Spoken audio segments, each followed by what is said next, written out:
아니 요즘 사람들 마음 답답하면 사주 카페 가고 전보 커피 마시면서 전보잖아요. 그러니까 우리도 심부로 여러분들 심부로 귀신의 애비로 40년을 살면요 웬만한 무당보다 나아요. 귀신의 애비로 40년 정도 살면 웬만한 무당보다 낫다니까요. 네, 지금 70살 원로 신부님들 딱 여러분들 보면요 여러분 인생이 딱 보여요. 얼굴이 뭐냐면 얼이 들어왔다 나갔다는 굴이야. 얼이 들어왔다는. 그래서 우리 얼굴 안에 7,000개 인생이 있다는 거예요. 여러분들 얼굴 안에 딱 보면 남편이 바람 피고 있구나 이게 금방 나온다니까.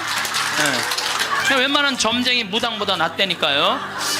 저도 본당 신부하면서 무당들 세례를 많이 줬어요. 무당들이 천신 자기가 모시는 신기가 떨어지면요 천신을 찾아온다니까요. 그래서 내가 뭐 북도 태우고 막 이거 신물도 많이 태워주고 세례도 주고, 또 어떤 무당은 유방암이 걸렸는데 60 한 7, 8쯤 됐는데 평생 이제 점을 봐준 거죠. 근데 이제 나한테 온 거예요. 이제 삶을 정리하고 하느님한테 귀의하고 싶다고. 살아온 얘기 다 들어주고, 그리고 이제 마지막에 이제 죽을 때 또 시모님 성가 소리 듣고 죽고 싶다고. 근데 쫓아가고 또 보니까 막 기다리고 있더라고요. 그래서 성모님 성가 듣고 싶다. 그래서 내가 막 성가 불러주는데 그렇게 해서 돌아가셨어. 그러니까 내 품에 죽은 무당도 있다니까. 내 품에 죽은. 내가 웬만한 무당보다 낫지. 웬만한 무당보다 나은 거예요. 그러면 우리가 카페 차려놓고 여러분들 본당 신부님들 면담하려고 그러면 얼마나 힘들어. 본당 신부님 바쁘고 우리 은퇴하면 시간도 많은데. 그래서 우리 잘생긴 시모니 신부가 있어요. 오늘 오후에 만날 건데 시모니 신부 그 커피 바리스타 자격증도 있고 잘생기고 자격증이니까 시모니 신부는 커피 바리스타 하고, 그리고 나보다 7살 많은 베네딕토 신부라는데 얼굴이 못생겼어요. 형은 그 정신없이 왔다 갔다 하지 말고 주방에서 나오지 말고 거기서 나오지 말고 음식하고 음식. 그 다음에 뭐 담배만 피고 뭐 아무것도 안 하는 우리 마티아 신부 너는 청소하고. 난 이제 이게 되니까 앉아서. 내가 장소도 다 봐뒀어요. 장소는 어디로 했냐면은 남한산성 성지가 있는데 남한산성 성지가 새로 성당을 줘서 갔어요. 옛날 구성당이 아주 그 창호주로 잘 져놨어. 그래갖고 그 성당 터 달라고 그랬어. 여러분들 남한산성 그 근처에 또 점 보는 데도 많아요 보면. 그래갖고 이제 거기에 이제 신부 카페. 우리는 은퇴해서도 할 일이 있는 거야. 그러니까 나는 이제 뭐 대학 하라고 이제 기부금도 40억 받았으니까 나는 200살까지 살아도 일이 있어요. 200살까지. 근데 여러분들은 무슨 계획이 있느냐? 나 이걸 묻고 싶은 거예요. 무슨 계획이 있느냐? 지금 60살 되신 분들은 100살까지 살아요. 100살. 50살 되신 분들은 110살까지 살아. 110살. 40대신 분들은 120살까지 살아. 120살. 제가 20년 전에 강의하러 다니면서 여러분들 이제 100세 시대가 옵니다. 신부님 뻥하지 말라고 무슨 100살까지 사느냐고. 근데 요즘 여러분들 100세 안보장, 100세 연금보장 나왔어요 안 나왔어요? 100세 시대 온 거예요. 근데 올해 한 보험회사에서 무슨 상품이 나왔냐면 110세 건강 안심보험이 나왔다니까요. 그러면 이분들이 보험회사 분들이 야 100세 상품 나왔으니까 다음에 110세 할까? 이거 아니죠. 그때는 암 정복된다고 보는 거예요. 그리고 그때는 치매도 어느 정도 잡는다고 보는 거예요. 혈압, 당뇨 다 잡는다고 보는 거예요. 그러니까 그래 60년 후야. 60년 후인데 여러분들 1년에 0.5년이 늘어나. 1년에 0.5년 평균. 그러니까 지금 86세가 가장 많이 죽는 나이래요. 86세가. 근데 2020년에는 몇 세에 가장 많이 죽느냐면 90세에 가장 많이 죽는데 2020년. 그럼 2020년이면 몇 년 후에? 6년 후야. 6년 후. 그럼 여기 60살 되신 분들 66살 되면은 90세가 가장 많이 죽는다 그러면 그분들 몇 살까지 살 것 같아요? 100살은 그냥 가는 거. 60세들은. 50세들은 110살 간다니까. 아직 산 것도 아니라니까 여러분들. 40살들은 20년 더 살고 60년을 더 살아요. 60년. 그런데 며칠 전에 소련 러시아에서 먹으면 120살까지 사는 알약을 개발했대요. 미토콘트리아라고 우리가 이렇게 장도 늙어가고 늙어가면서 노화가 진행이 돼. 그걸 먹으면 그 노화 진행 속도를 그렇게 늦출 수가 있다는 거야. 10년 후부터 시판한다는 거야. 120살까지 사는 일이 벌어지는 거야. 120살. 그러면 이거 어떻게 되는 거야, 이거? 이거 보통 심각한 문제가 아니라니까, 여러분들. 지금 웃을 일이 아니에요, 지금. 웃을 일이 아니에요. 예, 심각한 거예요. 3년 전에 우리나라가 100살 이상이 1700명 선에서 왔다 갔다 했어. 3년 전에. 여자가 1600명, 남자가 100명. 3년 전에 100살 이상이. 예. 그런데 올해 내가 통계청, 인구 통계청에 들어서 자료를 뽑아보니까 올해는 100살 이상이 몇 명이냐면 14,000명이에요. 14,000명. 3년 만에 100살 이상이 10배가 늘어난 거예요. 10배가. 10배가 늘어났어요. 90에서 100살까지는 몇 명이냐면 13만 4천 명. 80에서 90살까지 몇 명이냐면 97만 명. 그 다음에 60에서 70살까지는 270만 명. 그래서 65세 이상이 몇 명이냐면 정확하게 49만 명인데 650만 명이에요. 650만. 65세 이상이 650만 명. 초등학교 애들이 270만 명. 270만 명. 그러니까 초등학교 애 하나에 할머니 셋이에요. 지금 그런 세상이 됐다니까요. 우리는 어렸을 때 길에 나가보면요, 애들이 바글바글했어요. 구슬치기, 딱지치기, 담방구, 자치기. 낮에만 그렇게 돌아다녀서 밤에 깡통 돌리게 해보면 온 놈들이 다 깡통 돌리고 다녔어요. 근데 요즘 길에 나가면 애들 하나도 없어요. 어딜 돌아다니는지. 누구만 할머니, 할아버지들만. 할머니가 길에 꽉 찼어. 또 할머니들이 어서 유모차 주사, 유모차를 밀고 온 세상을 다 다녀. 유모차를 밀고 온 세상을 다 다녀. 유모차를 밀고. 무슨 놀이터, 슈퍼마켓. 그래서 여러분들 무슨 현상이 있느냐면요. 무슨 현상이 있느냐면은 그 노인정 앞에 가보세요. 유모차가 10대씩 끝나고 나면 밀고 다 집에 가고. 이거 어떻게 할 거예요?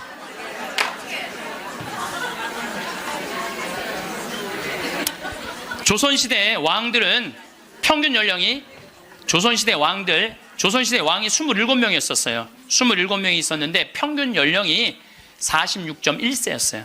왕들이 길게 살아야 46. 왕자고 공주들, 관리 잘한 왕들은 46.1세. 관리 잘하는 왕자도 큰 왕자들 있잖아요. 왕 못된 왕자들. 그거 평균 나이라면 36세야. 평민들은 조선시대 35세. 평균 나이 35세. 그때는요, 아무 문제가 없었어요. 그때는 35세. 그러니까 20살에 결혼을 해갖고 35세 주고 40이나 그러면요, 이땐 갈등도 하나도 없어. 20살에 결혼해갖고 3년 애 하나씩 낳으면은 한 7 낳다가 죽는 거야. 7명 낳다가 죽는 거예요. 그렇죠? 네. 삶의 계획이 뭐가 필요해?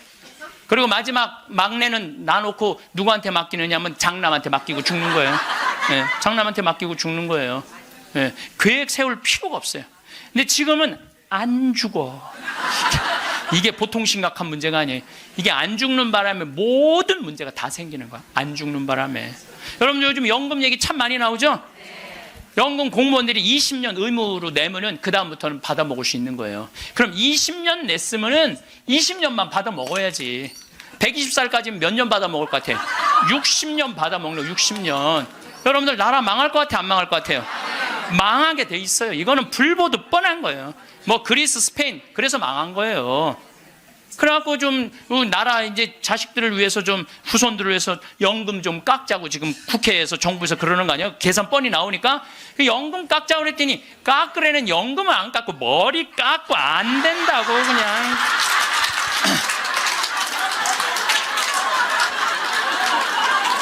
아니 누가 연금 깎자고 그랬지 머리 깎자고 그랬어?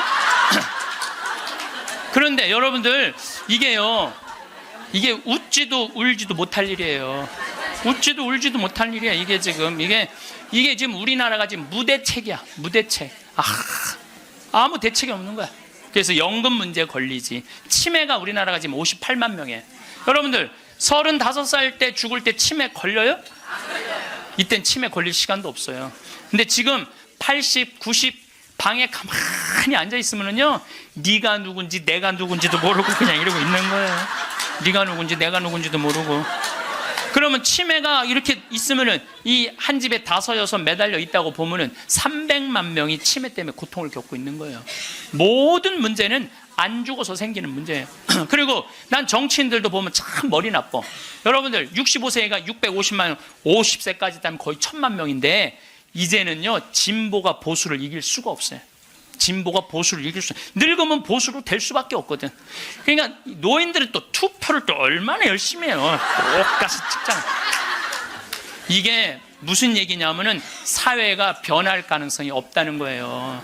젊은 사람이 많이 나와야지 사회가 변하고 발전하는데 나이를 먹어가는 사람이 그 사회의 주축을 이루고 있잖아요. 그렇다고 죽으라고 그럴 수도 없고 살라고 그럴 수도 없고.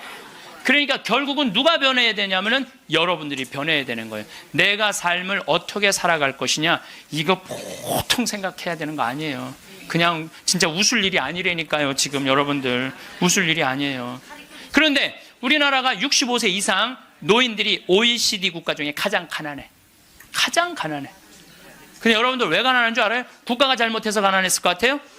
천만의 말씀. 우리나라가 프랑스보다 교육비를 몇 배를 더 쓰냐면 9배를 더 써요. 프랑스보다 9배 더 써요. 미국보다 교육비를 몇 배 쓰는 3배를 더 써, 3배를. 근데 여러분들 생각을 해봐요. 우리가 프랑스보다 지금 뭐 비슷비슷하게 살지만 조금 떨어져. 미국은 우리 한 2배 정도 잘 살아. 근데 그 2배 정도 잘 사는 나라보다 3배를 교육비를 더 쓰는 거예요. 그래서 남자아이 대학 결혼까지 들어가는데 여러분들이 3억 6천이에요. 처음부터 태어나갖고 걔한테 쏟아넣는 돈이 3억 6천이야. 여자는 3억 4천이 들어가요. 그럼 남자 여자 아들 딸 둘 나갖고 결혼까지 시켰으면 여러분들 얼마 쓰면 7억을 쓴 거야. 7억을. 셋 낳았으면 10억을 쓴 거야. 10억. 그러니까 애를 낳아요. 그래서 애도 안 낳는 거예요. 이놈의 교육 때문에 애도 안 낳는 거예요. 그러니까 애가 안 나오면 나라는 어떻게 되겠어요? 이게 머리가 복잡해요. 내가 보기엔 정치인들 머리가 지끈지끈할 거야 아마. 그 생각을 해보면은. 그러니까 65세 넘어가고 OECD 국가 35개 나라 중에 우리나라가 노인이 가장 가난해. 쓸 돈이 없는 거야. 자식들한테 다 쓰고. 그리고 요즘 애들은요 1등 아니면 패배자야 다. 그러니까 대기업에 취직 안 하면 아무데도 취직 안 하는 거야. 그리고 대기업 안 갈 바야 200만 원 받고 일 안 한다 이거야. 그러니까 집에서 논다는 거야. 그럼 노는 놈 누가 책임져야 돼? 부모가 아니 어제도 저녁 먹으면서 들은 얘기인데 엄마 아빠가 다 교직이래. 그래서 연금이 700만 원 정도 나온대요. 그렇게 친구 중에 제일 연금이 많이 나온대. 상전 밥 한 번, 술 한 번을 안 낸다는 거야. 친구들이 막 욕을 한다는 거야. 너는 이 새끼야 밥 한 번 안 사냐. 그렇게 연금이 많은데 근데 한 친구한테 술 한 번 하자 그러면서 울면서 그러더래요. 애들이 둘 다 명문대학을 나왔는데 대기업 몇 번 보내 떨어지더니 집에서 놀고 있다는 거야. 걔네들 생활비로 600만 원을 대준다는 거야. 자기가. 그 자기네들이 100만 원을 가지고 쓴다는 거. 100만 원을 가지고. 그러니까 친구들 뭐 사주고 싶어도 사줄 수가 없다는 거예요. 100만 원 갖고 생활해야 되니까. 이게 지금 대한민국이 지금 정신이 나가도 한참 나간 거예요. 보통 문제가 아니라니까요. 안 죽어서 문제, 애들 일 안 해서 문제, 애 안 낳아서 문제. 참 큰 문제야. 그러니까 여러분들은 내가 어떻게 살아갈 것인가 이 계획을 잘 세우셔야 돼요. 잘 세우셔야 돼. 예.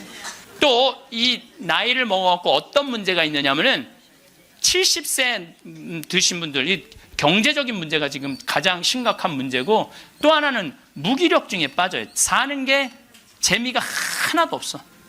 돈이 있어야지 어디 돌아다니까. 돈이 있어야지. 돈도 없고 돌아다니지도 않지. 집에 하루 종일 있는 거야.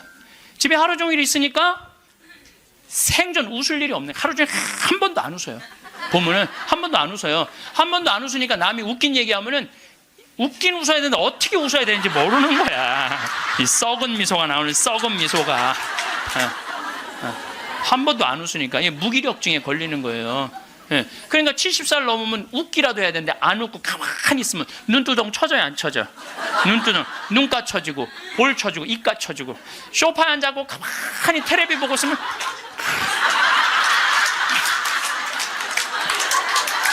소파에 앉아고 텔레비만 째려보고 있는 거야.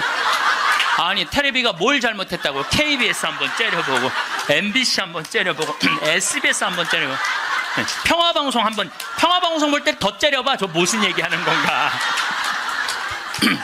뭐 애들 다 떠나고 여러분들 애들 다 떠나고 남편하고 있으면 뭐 깨가 쏟아질 것 같아요?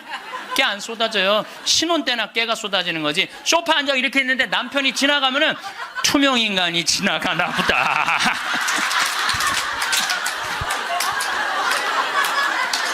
그 사는 게 재미가 하나도 없는 거예요. 그 어떤 신부님하고 수녀님이 눈보라를 맞아갖고 산을 가는데 헤매다가 이제 오두막집을 발견한 거예요. 발견했는데 다행히 침대가 하나 있고 그 다음에 침낭이 있는 거야.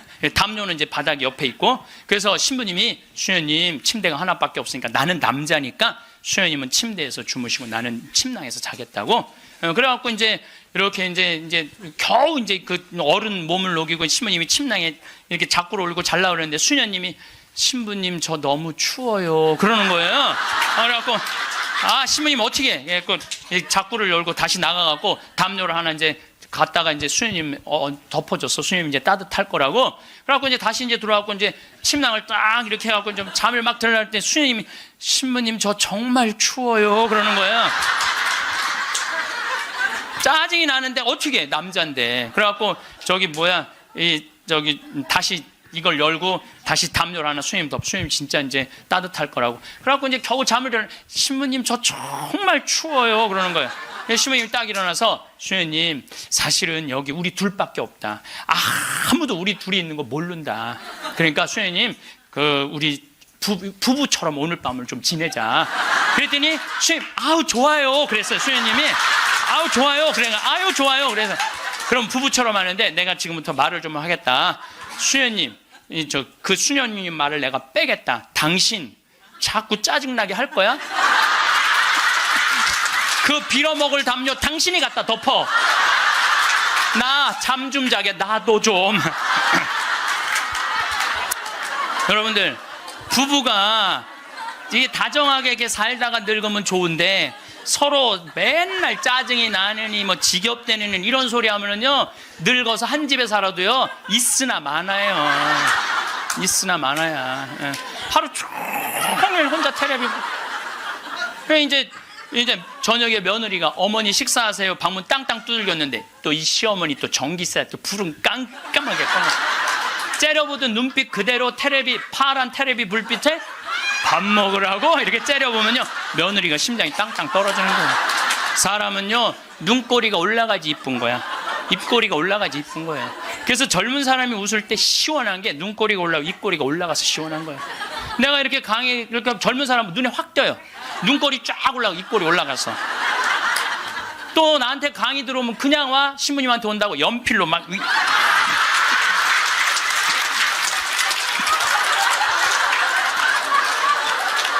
그런데 할머니들은 아무리 그려도 이게 떨어져요.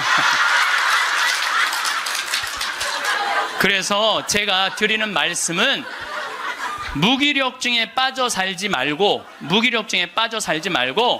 해만 뜨면 집을 나가라는 거예요. 내가 나이가 먹은 분들은요 무조건 해만 뜨면 집에 있으면 절대 안 돼요.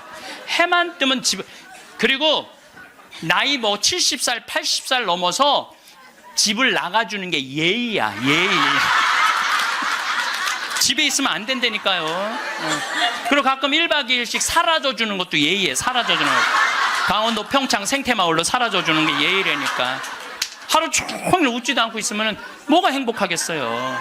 그러니까 할머니들 오늘 65세가 넘어갔고 나는 해 뜨자마자 여기 나왔다 한번 손 들어보세요. 내가 늘 말하지만 이 처녀들이 슬기로운 처녀들이라니까. 이 처녀들이 슬기로운 처녀들인 거예요. 그래서 신부님 돈이 있어야지 나가 돌아다니죠. 집 잡혀라. 집을 잡혀라. 그래서 집 잡혀서 경복궁도 가고 덕수궁도 가고 온양온천도 가고 춘천도 가고 맛있는 것도 사 먹고 친구들하고 어울려서 평창 생태마을도 오고 돌아다닐 수 있을 때까지 돌아다니는 거예요. 그래갖고 집 잡혀갖고 돌아다닐 수 있을 때까지 다니는 할머니들은 죽을 때 어떻게 죽는지 아세요? 아니에요. 그건 아니고 씩 웃고 죽는 것도 죽는 거지만은 돌아다닐 수 있을 때까지 돌아다니는 할머니들은 죽을 때 어떻게 죽느냐면 지쳐서 죽어요. 지쳐서.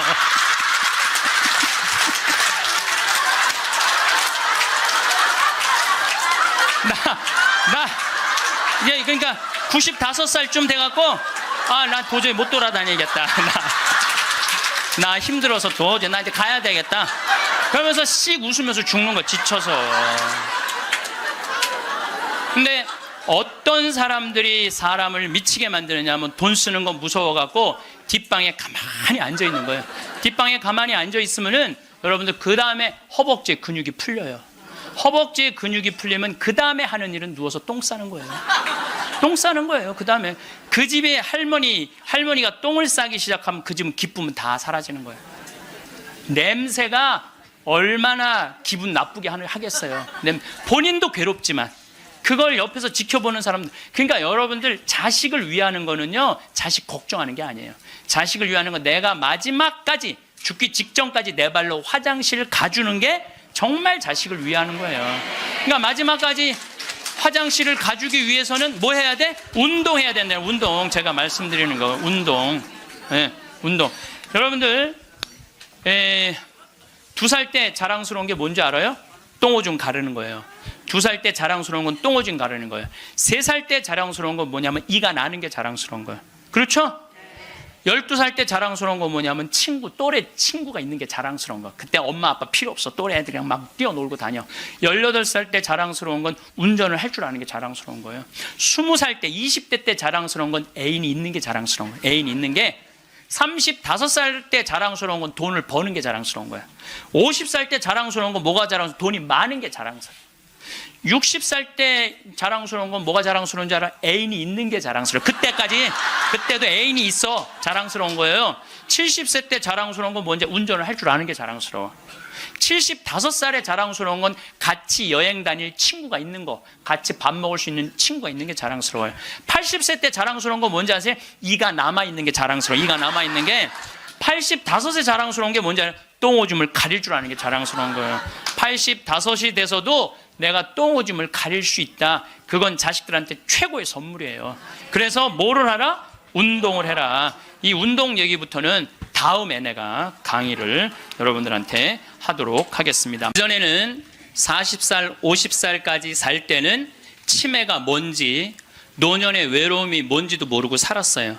그런데 이제는 70, 80, 100, 110살까지 살면서 점점 사는 게 재미가 없어져요.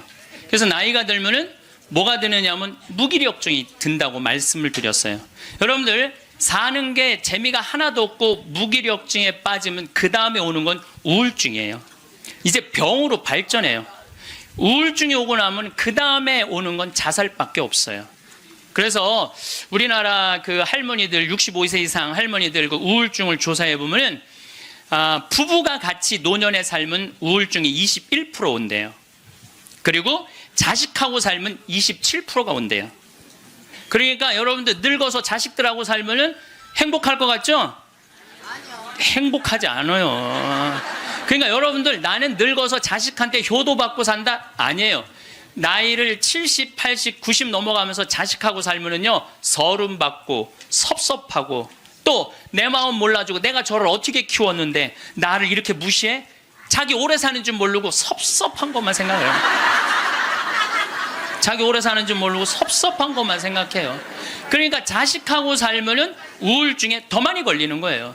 그러니까 여기 계신 여러분들은 늙어서 자식하고 한 집에서 산다는 생각은 아예 머릿속에서 빼버려야 돼요. 빼버려야 돼. 또 문제는 혼자 살면은요, 이 우울증은 41%로 늘어나요. 혼자 살면. 누가 뭐라 그래도 늙어서는 부부가 같이 사는 게 제일 좋아요. 누가 뭐라 그래도. 그러니까 여러분들 지금 여기 60, 70 되신 분들, 50 되신 분들도 마찬가지예요. 내가 지금 자식 걱정하고 뭐 며느리 걱정하고 손자 걱정하고 손녀 걱정할 때가 아니라니까요. 네. 남편 걱정하고 아내 걱정해야지 자식들 걱정할 일이 아니에요. 여러분들 이번에 니마 그 강을 건너지 마오. 그거 보셨어요? 네, 보셨죠? 저는 그 니마 그 강을 건너지 마오를 우리 직원들하고 보면서 저는 참 많이 울더라고요. 많이 울었죠, 여러분들도? 근데 난 그 우는 게 이해가 안 가. 왜 울어? 여러분들, 할아버지 98, 조병만 할아버지, 할머니 89, 강계열 할머니. 여러분들, 89, 89살에 눈 오면 눈싸움하고 놀고, 그렇잖아요. 낙엽 떨어지면 낙엽 가지고 놀고, 꽃 피면 꽃 꽂아서 머리에 꺾어주고, 냉이 씻을 때 물에 물장구 치고 놀고. 여러분들 89살, 이 98살에 그렇게 산다는 건요, 늘 내가 강의 때 말하는 대로 사는 분이에요. 얼마나 행복해요. 저는 그 두 분의 이렇게 사는 모습을 보면서 참 보기 좋더라고요. 저렇게 마지막에 아름답고 경치 좋은 데서 자식들하고 안 살고 그 부부가 같이 그렇게 한복 꼭 같은 색깔 입고 얼마나 좋아요. 100살까지 그렇게만 살 수 있다면 여러분들 그건 대복을 탄 거예요. 저는요 중간에 무슨 장면이 나오느냐 하면은 이 할머니 생일날 자식들이 와서 밥을 먹다가 싸워요. 싸우는 거 보셨죠? 네.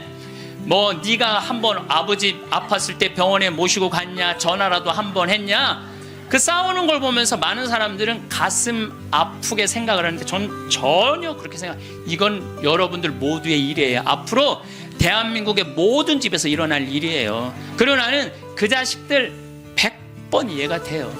100번 그 자식들 이해가 돼요. 여러분들 생각을 해보세요. 98이면 아들이 68살이야. 아들이 68살이면은 자기도 힘들어. 자기도 70에 들어섰는데 98살 먹은 아버지 언제 챙겨요? 98 먹은 아버지. 여러분들 생각을 해봐요. 예, 여러분들 딸이 하나 있는데 40살까지 시집도 안 가고 80 다 된 내 옆에 붙어 살아. 그럼 그 딸 이뻐요, 미워요? 그리고 그냥 돈이라도 벌어오면 좋은데 돈도 안 벌어와. 돈도 안 벌어오고 계속. 그리고 이런 우리나라 캥거루족이 몇 명이냐면은 100만 명이래요. 그러니까 어머니가 70, 80이 다 됐는데도 그 어머니 등골에 붙어서 빼먹는 거야. 자긴 돈도 안 벌고. 여러분들 그런 딸들이 자기가 독립하지 않고 계속 부모 힘들게 하면 그 딸 밉잖아요. 그럼 입장을 바꿔놓고 생각해보자 이거야. 내 나이가 60이 됐는데 아버지가 100살 되도록 안 죽고 계속 내 등에 붙어 살면은 60 먹은 자식은 힘들 것 같아요, 안 힘들 것 같아요? 똑같은 입장이에요. 계산상 안 맞는다는, 계산상. 자식을 20년 키웠으면 20년만 얻어 먹어야지. 근데 이제는 20년 키우고 40년, 50년, 60년 얻어 먹는다니까요. 지금 50살 되신 분들은 110살까지 산다고 말씀드렸죠?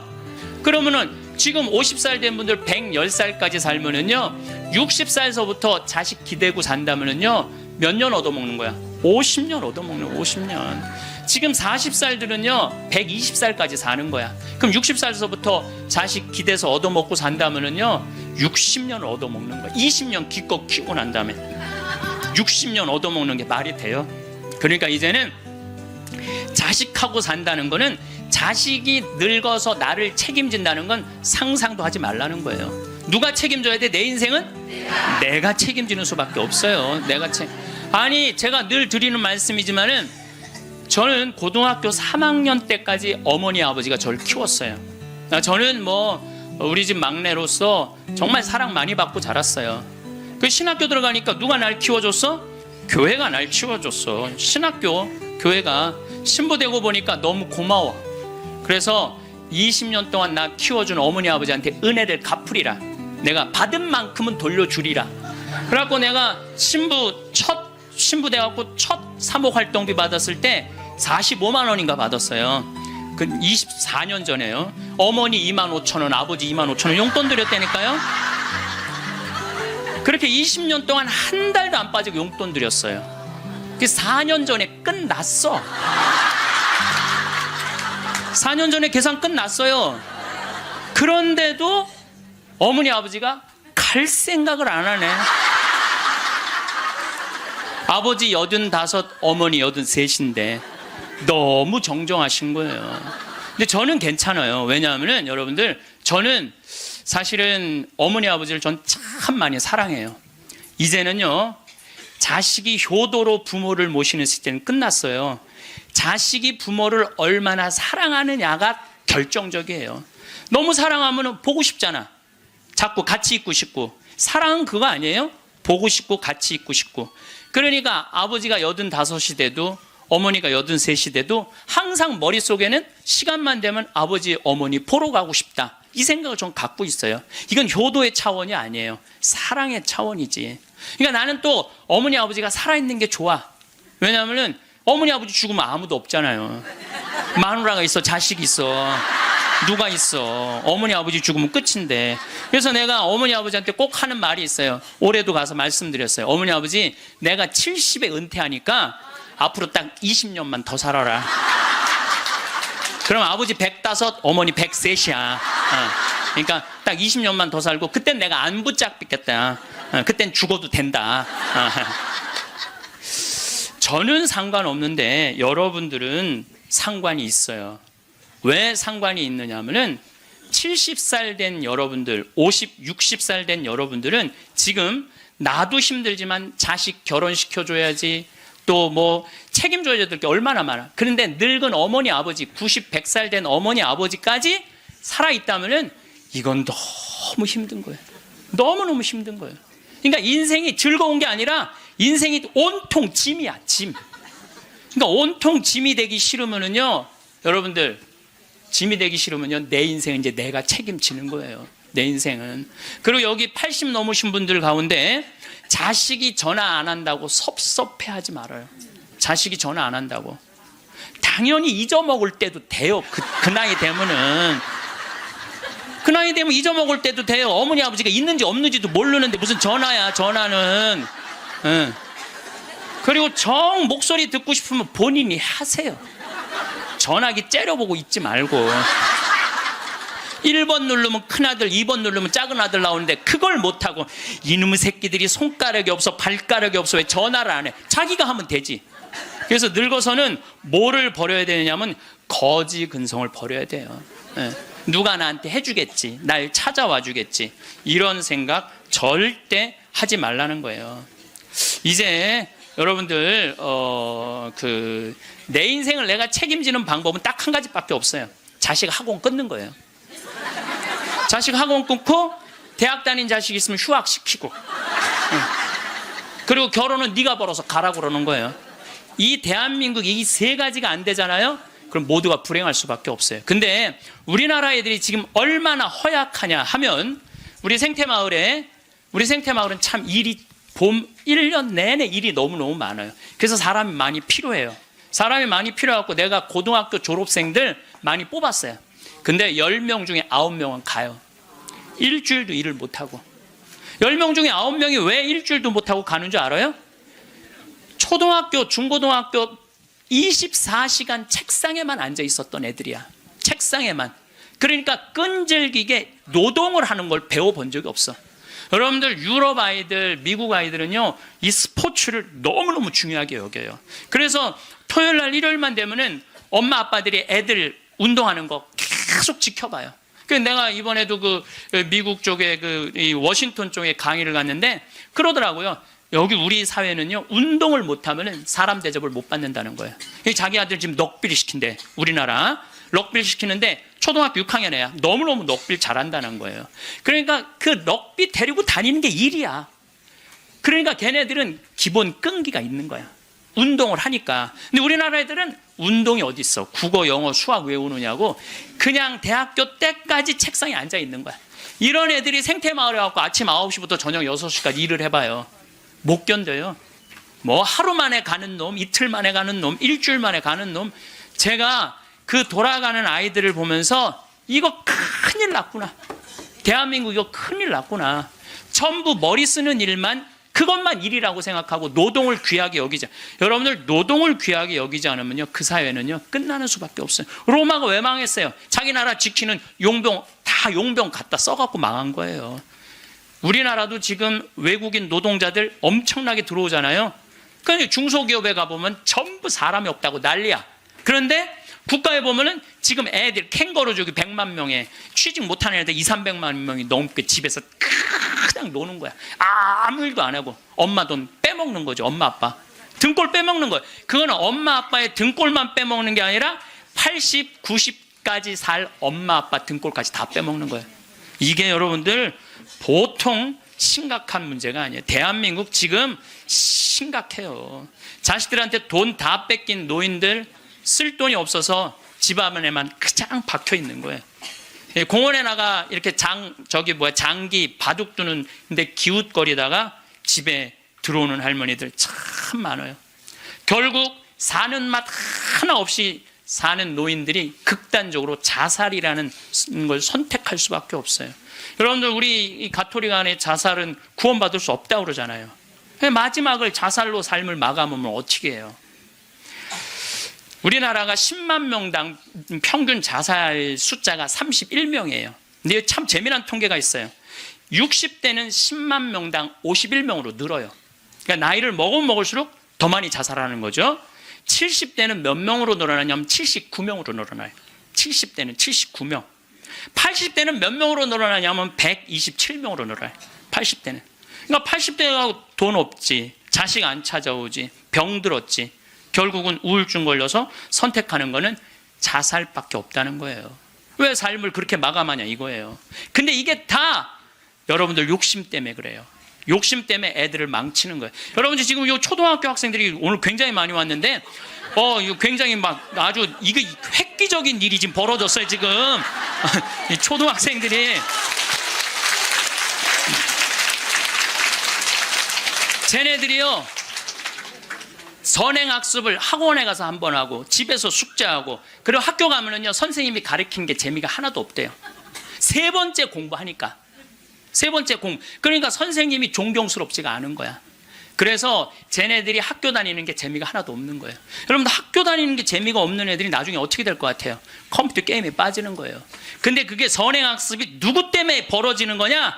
대한민국의 부모들 때문에 그래요. 내만 1등 시키고 싶은 이 욕심, 이게 대한민국을 병들게 하고 아이들을 병들게 하고 그것만에 거기에 학원비 들어가는 건 내 노년의 이 연금을 다 쏟아붓는 거야. 그래서 마지막에는 자살을 선택할 수밖에 없어요. 대한민국이 건강해지려면요 제가 농담으로 하는 얘기가 아니에요. 학원 끊고 대학 휴학시키고 지금 저기 집에서 노는 놈들 전부 공장에 취직시켜갖고 일시켜야 돼요. 그래야지 대한민국 건강하게 살아갈. 여러분들도 살 끼고 자식들도 살 길이 그거예요. 여기 어느 외로운 노인의 글이 하나 있는데 참 모든 인생이 다 들어있어서 제가 여러분들한테 한번 읽어드릴게요. 3년 전 마누라가 세상을 떠난 뒤 나는 외로움을 견디다 못해 함께 살자는 아들의 청을 받아들였다. 여러분들 지금 할머니 할아버지들 집에서 할머니 할아버지들 보면 많이 싸우죠. 많이 싸우죠. 그게 얼마나 큰 행복인지 몰라요. 싸우는 것도 행복이에요. 싸울 남편도 없잖아요. 그럼요 그거 얼마나 외로운데요. 외로울 수밖에 없어요. 나는 내가 강의 때 핸드폰 울려도 한 번도 신경질을 부린 적이 없어. 내가 나는 아늑하고 편안한 아들네 집에서 학교 간 손자들과 직장에 나간 아들과 며느리가 돌아오는 저녁 때를 기다렸다. 그러니까 자식 집에 들어가서 살아도요 혼자인 거예요. 혼자인 거예요. 아이들이 있어 집안 분위기가 활기찰 것이라고 기대했지만 손자 녀석들은 학교에서 돌아오자마자 늘 숙제하느라고 바빴다. 공부하느냐고 할머니 할아버지랑 놀아줄 시간 없다는 얘기예요. 하루에 한 번 저녁 시간에 온 식구가 모였는데 식사 분위기는 대체로 딱딱했다. 가끔 어린 손자가 학교에서 일어난 일을 얘기하며 깔깔대면 제 어미가 할아버지 앞에서 떠들면 못 써 하고 야단을 쳤다. 사실 나는 녀석들이 짓거리는 일이 즐거웠는데 말이다. 차를 마실 때라도 두런두런 이야기를 나누면 좋으련만 아들이 아버님 늦었습니다. 이제 그만 주무시지요 하고 말하면 나는 잠이 오지 않아도 내 방에 가야 했다. 감옥이죠. 감옥. 바깥에 나가고 혼자 있을 수도 없고 자식하고 산다고 행복한 게 아니라니까요. 그러던 어느 날 이웃 노인 몇 사람과 오래간만에 즐겁게 마작을 하다가 시간 가는 줄 몰랐다. 그러다 저녁에 퇴근한 며느리에게 그 노인들 식사를 같이 부탁했는데 며느리가 진수성찬을 차려 올렸다. 그런데 이튿날 아침이었다. 아들이 미리 말도 없이 손님을 청하면 어떡하냐면서 앞으로 그러지 마세요라고 말했다. 언젠가부터 나는 자주 배가 고팠다. 금방 밥을 먹어도 또 배가 고팠는데 냉장고에 내가 먹을 만한 간식이 없었다. 그래서 나는 매일 늙은 행상한테서 만두를 3상자씩 사 먹었다. 그 뒤로는 뱃속이 편안했고 하루 종일 목소리를 쓰지 않는 나로서는 만두 장수와 이야기 나누는 일도 즐거웠다. 여러분들 늙으면은요, 이 만두 장사랑 얘기 나누는 것도 즐거워. 나하고 누가 말만 해줘도. 그래서 우리 생태마을에 전화해갖고 할머니들요, 무지하게 통화 오래 하는 할머니들 많아요. 어느 날 만두 장수는 내게 줄 거스름돈이 모자라 나중에 며느리를 통해서 돈을 건네주었는데, 며느리는 아버님이 이렇게 직접 사다 드시면 사람들이 우리가 아버님을 잘 돌보지 않는다고 생각할 거예요 라고 말했다. 그렇게 2년이 흘렀다. 갈증이 나고 자주 오줌이 마려운 증세가 더 심해져 병원에 갔더니 당뇨병이라고 했다. 아들은 너무 많이 드셔서 그 병에 걸린 겁니다 라고 말했다. 며칠 뒤 내 몸은 회복됐지만 마음은 뒤숭숭했다. 그러다 문득 마누라 장례식 때 보고 여태 만나지 못한 친구가 생각났다. 그때 친구는 장례식장에서 양로원 생활이 즐겁다고 했다. 같은 연배의 늙은이들과 산책도 하고 요리도 하고 밤 늦게까지 얘기도 나눈다며 만족한 표정을 지었다. 내가 들어갈 방도 있냐고 묻자 친구는 자네는 아들과 더불어 만년을 편안히 즐기게 라고 말했다. 여러분들 늙어서요, 늙은 친구들하고 어울려서 노는 게 행복할 것 같아요? 나 쳐다보지도 않는 아들하고 사는 게 행복할 것 같아요? 여기 여러분들 여기 지금 늙은 친구들하고 오신 분들 많죠? 네. 아들이 여기 와서 놀아줄 수 있어요? 못 놀아줘요? 못 놀아줘요. 그러니까 이 생각을 바꿔야 된다는 거예요. 그냥 돈을 꾸리고 아껴서 그 옆에 있는 소중한 친구하고 밥 한번 사 먹을 생각 안 하고 자식 뒷돈 대줄 생각만 해요. 그 정신 나간 엄마 아빠들이라는 거예요. 그러면 나는 그 친구의 말에 공감했지만 이미 3년을 편안하게 보냈으니 그것으로 족하지 않는가. 나는 자리에서 일어나 주섬주섬 짐을 꾸렸다. 옛 친구들이 있는 곳으로 가기 위해. 제가 가끔 삼성 노블 카운티 또 유무상통 마을, 그야말로 돈이 있는 할머니 할아버지들 노인 요양시설에 가서 강의를 해요. 그분들 참 멋지게 살더라고요. 해주는 밥 딱딱 먹고 수영장 있고 삼성 노블 카운티는 골프 클럽도 있더라고. 같이 골프도 치고 다니고. 여러분들 다 하실 수 있어요. 뭐만 하면 학원만 끊으면 욕심만 버리면 여러분들 다 하실 수 있어요. 대한민국은요 지금 얼마든지 행복하게 살 수 있는 길인데 이놈의 욕심이 지금 대한민국을 막고 있는 거예요. 그래서 늙어서 행복하게 살기 위해서는 첫 번째, 무조건 집을 나가라. 나이 먹어서 외롭지 않게 사는 방법은 일단 해만 뜨면 집을 나가야 돼요. 그리고 70, 80 넘어가고 집에 있는 게 아니에요. 일단 나가주는 게 예의라니까. 그냥 70, 80 넘어가고 그냥 하루 종일 그리고 앉아있으면요 며느리들 힘들어요. 며느리들만 힘들게 아니라 여러분들도 심심해서 죽는다는 거예요. 혼자 있는 고독이라는 게 참 무서워요. 우리나라 독거노인 숫자가 125만 명이나 돼요. 어떤 모양으로든 함께하는 방법을 찾아야 돼요. 가끔 1박 2일씩 사라져 주는 것도 예의야. 그래서 우리 생태마을에 오는 것도 예의예요. 예의. 저는 우리 생태마을에 봄만 되면은 할머니 4분 5분이요 어울려서 생태마을에 오셔서 월요일부터 금요일까지 쉬고 가요. 월요일부터 금요일까지 쉬어봤자 13만 원밖에 안 돼요. 아니 여러분들 일주일 동안 내 손으로 밥 안 하고 먹여주지, 재워주지, 찜질방 있지, 산책로 있지, 미사 있지, 강의 있지. 1년에 한두 번 13만 원 위해서 나를 못 써요? 근데 그 할머니들이 이제 몇 년을 오는데 그 할머니 나한테 이구동성을 하는 얘기가 있어요. 신부님 말대로 집 잡혀서 이렇게 내가 쓰다 보니까 인생이 너무 즐겁다는 거야. 인생이 너무 즐겁다는 거야. 집 잡혀서 쓰다 보니까 인생이 너무너무 즐겁다는 거야. 사는 게 너무 행복하다고 그래요. 요즘 우리 어머니 친구들이 매일 모여서 우리 집에서 먹고 막 춤도 춘대. 음악 틀어놓고 춤도 추고. 예. 그리고 또 뭐예요? 니마 그 강을 건너지 마오도 가서 보고 국제시장도 가서 보고 왔는데 평생 영화 안 보러 가시던 분인데 요즘 보러 다녀요. 80세 돼 갖고. 근데 어머니가 하시는 말씀이 이제 사는 게 재밌대.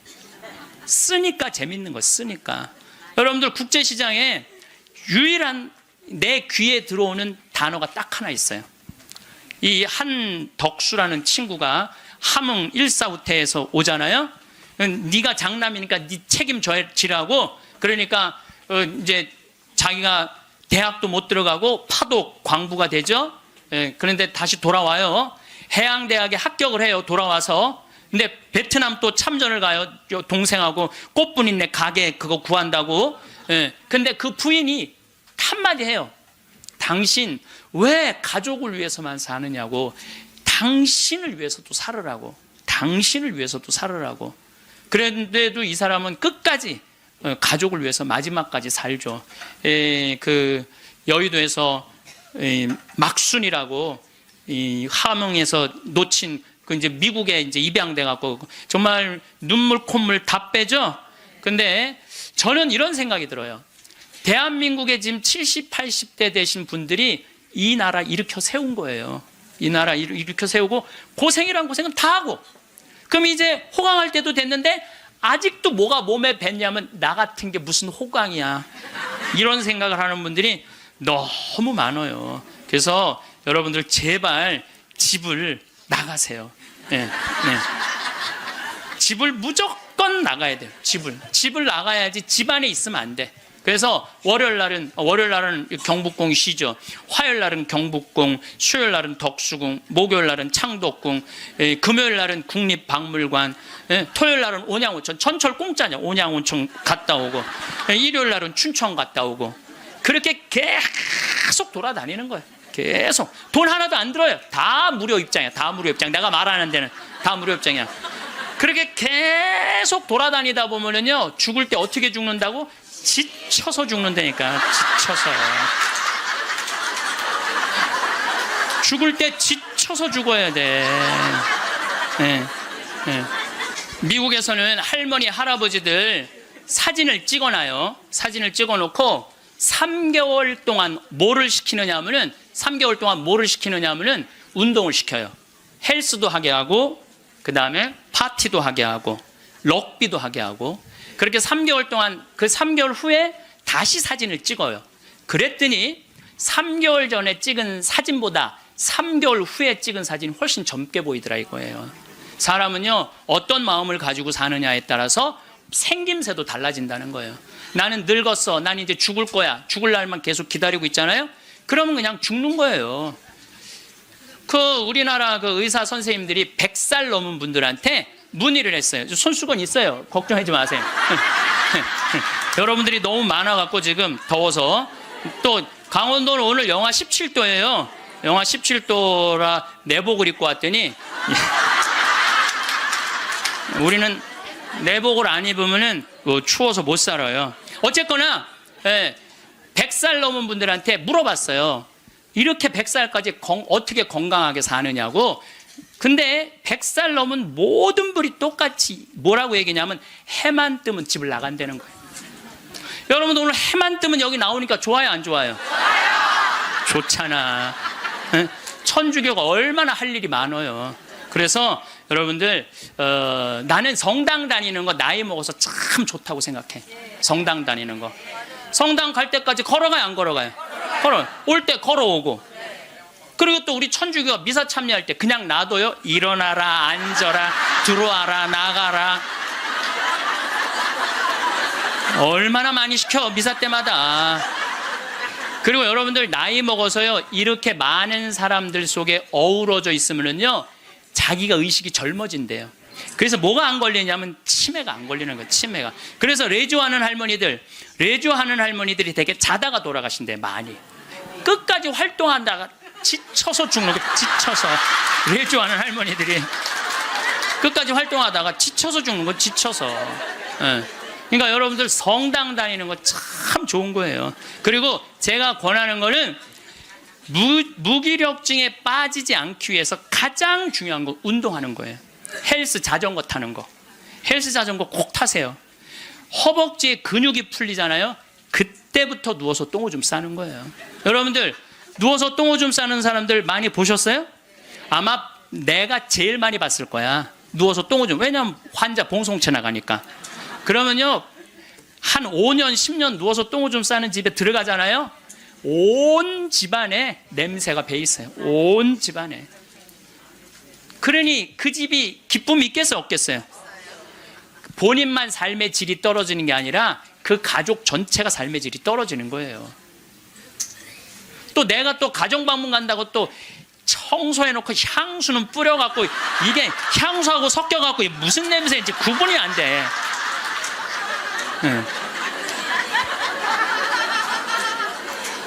여러분들 나이 먹어갖고 미국은요, 제가 이게 여러 번 봤어요. 미국은요 90살이 넘어서 다리가 풀려갖고 거동을 못하는 분들한테 의사가 약 처방 안 해요. 뭘 처방하냐면 헬스장 가라고 그래요. 헬스장. 왜냐하면 몸에 근육이 있으면요 잠도 잘 와요. 몸에 근육이 있으면 잠도 잘 오고, 또 몸에 근육이 있으면은 누워서 똥오줌 안 싼다는 거예요.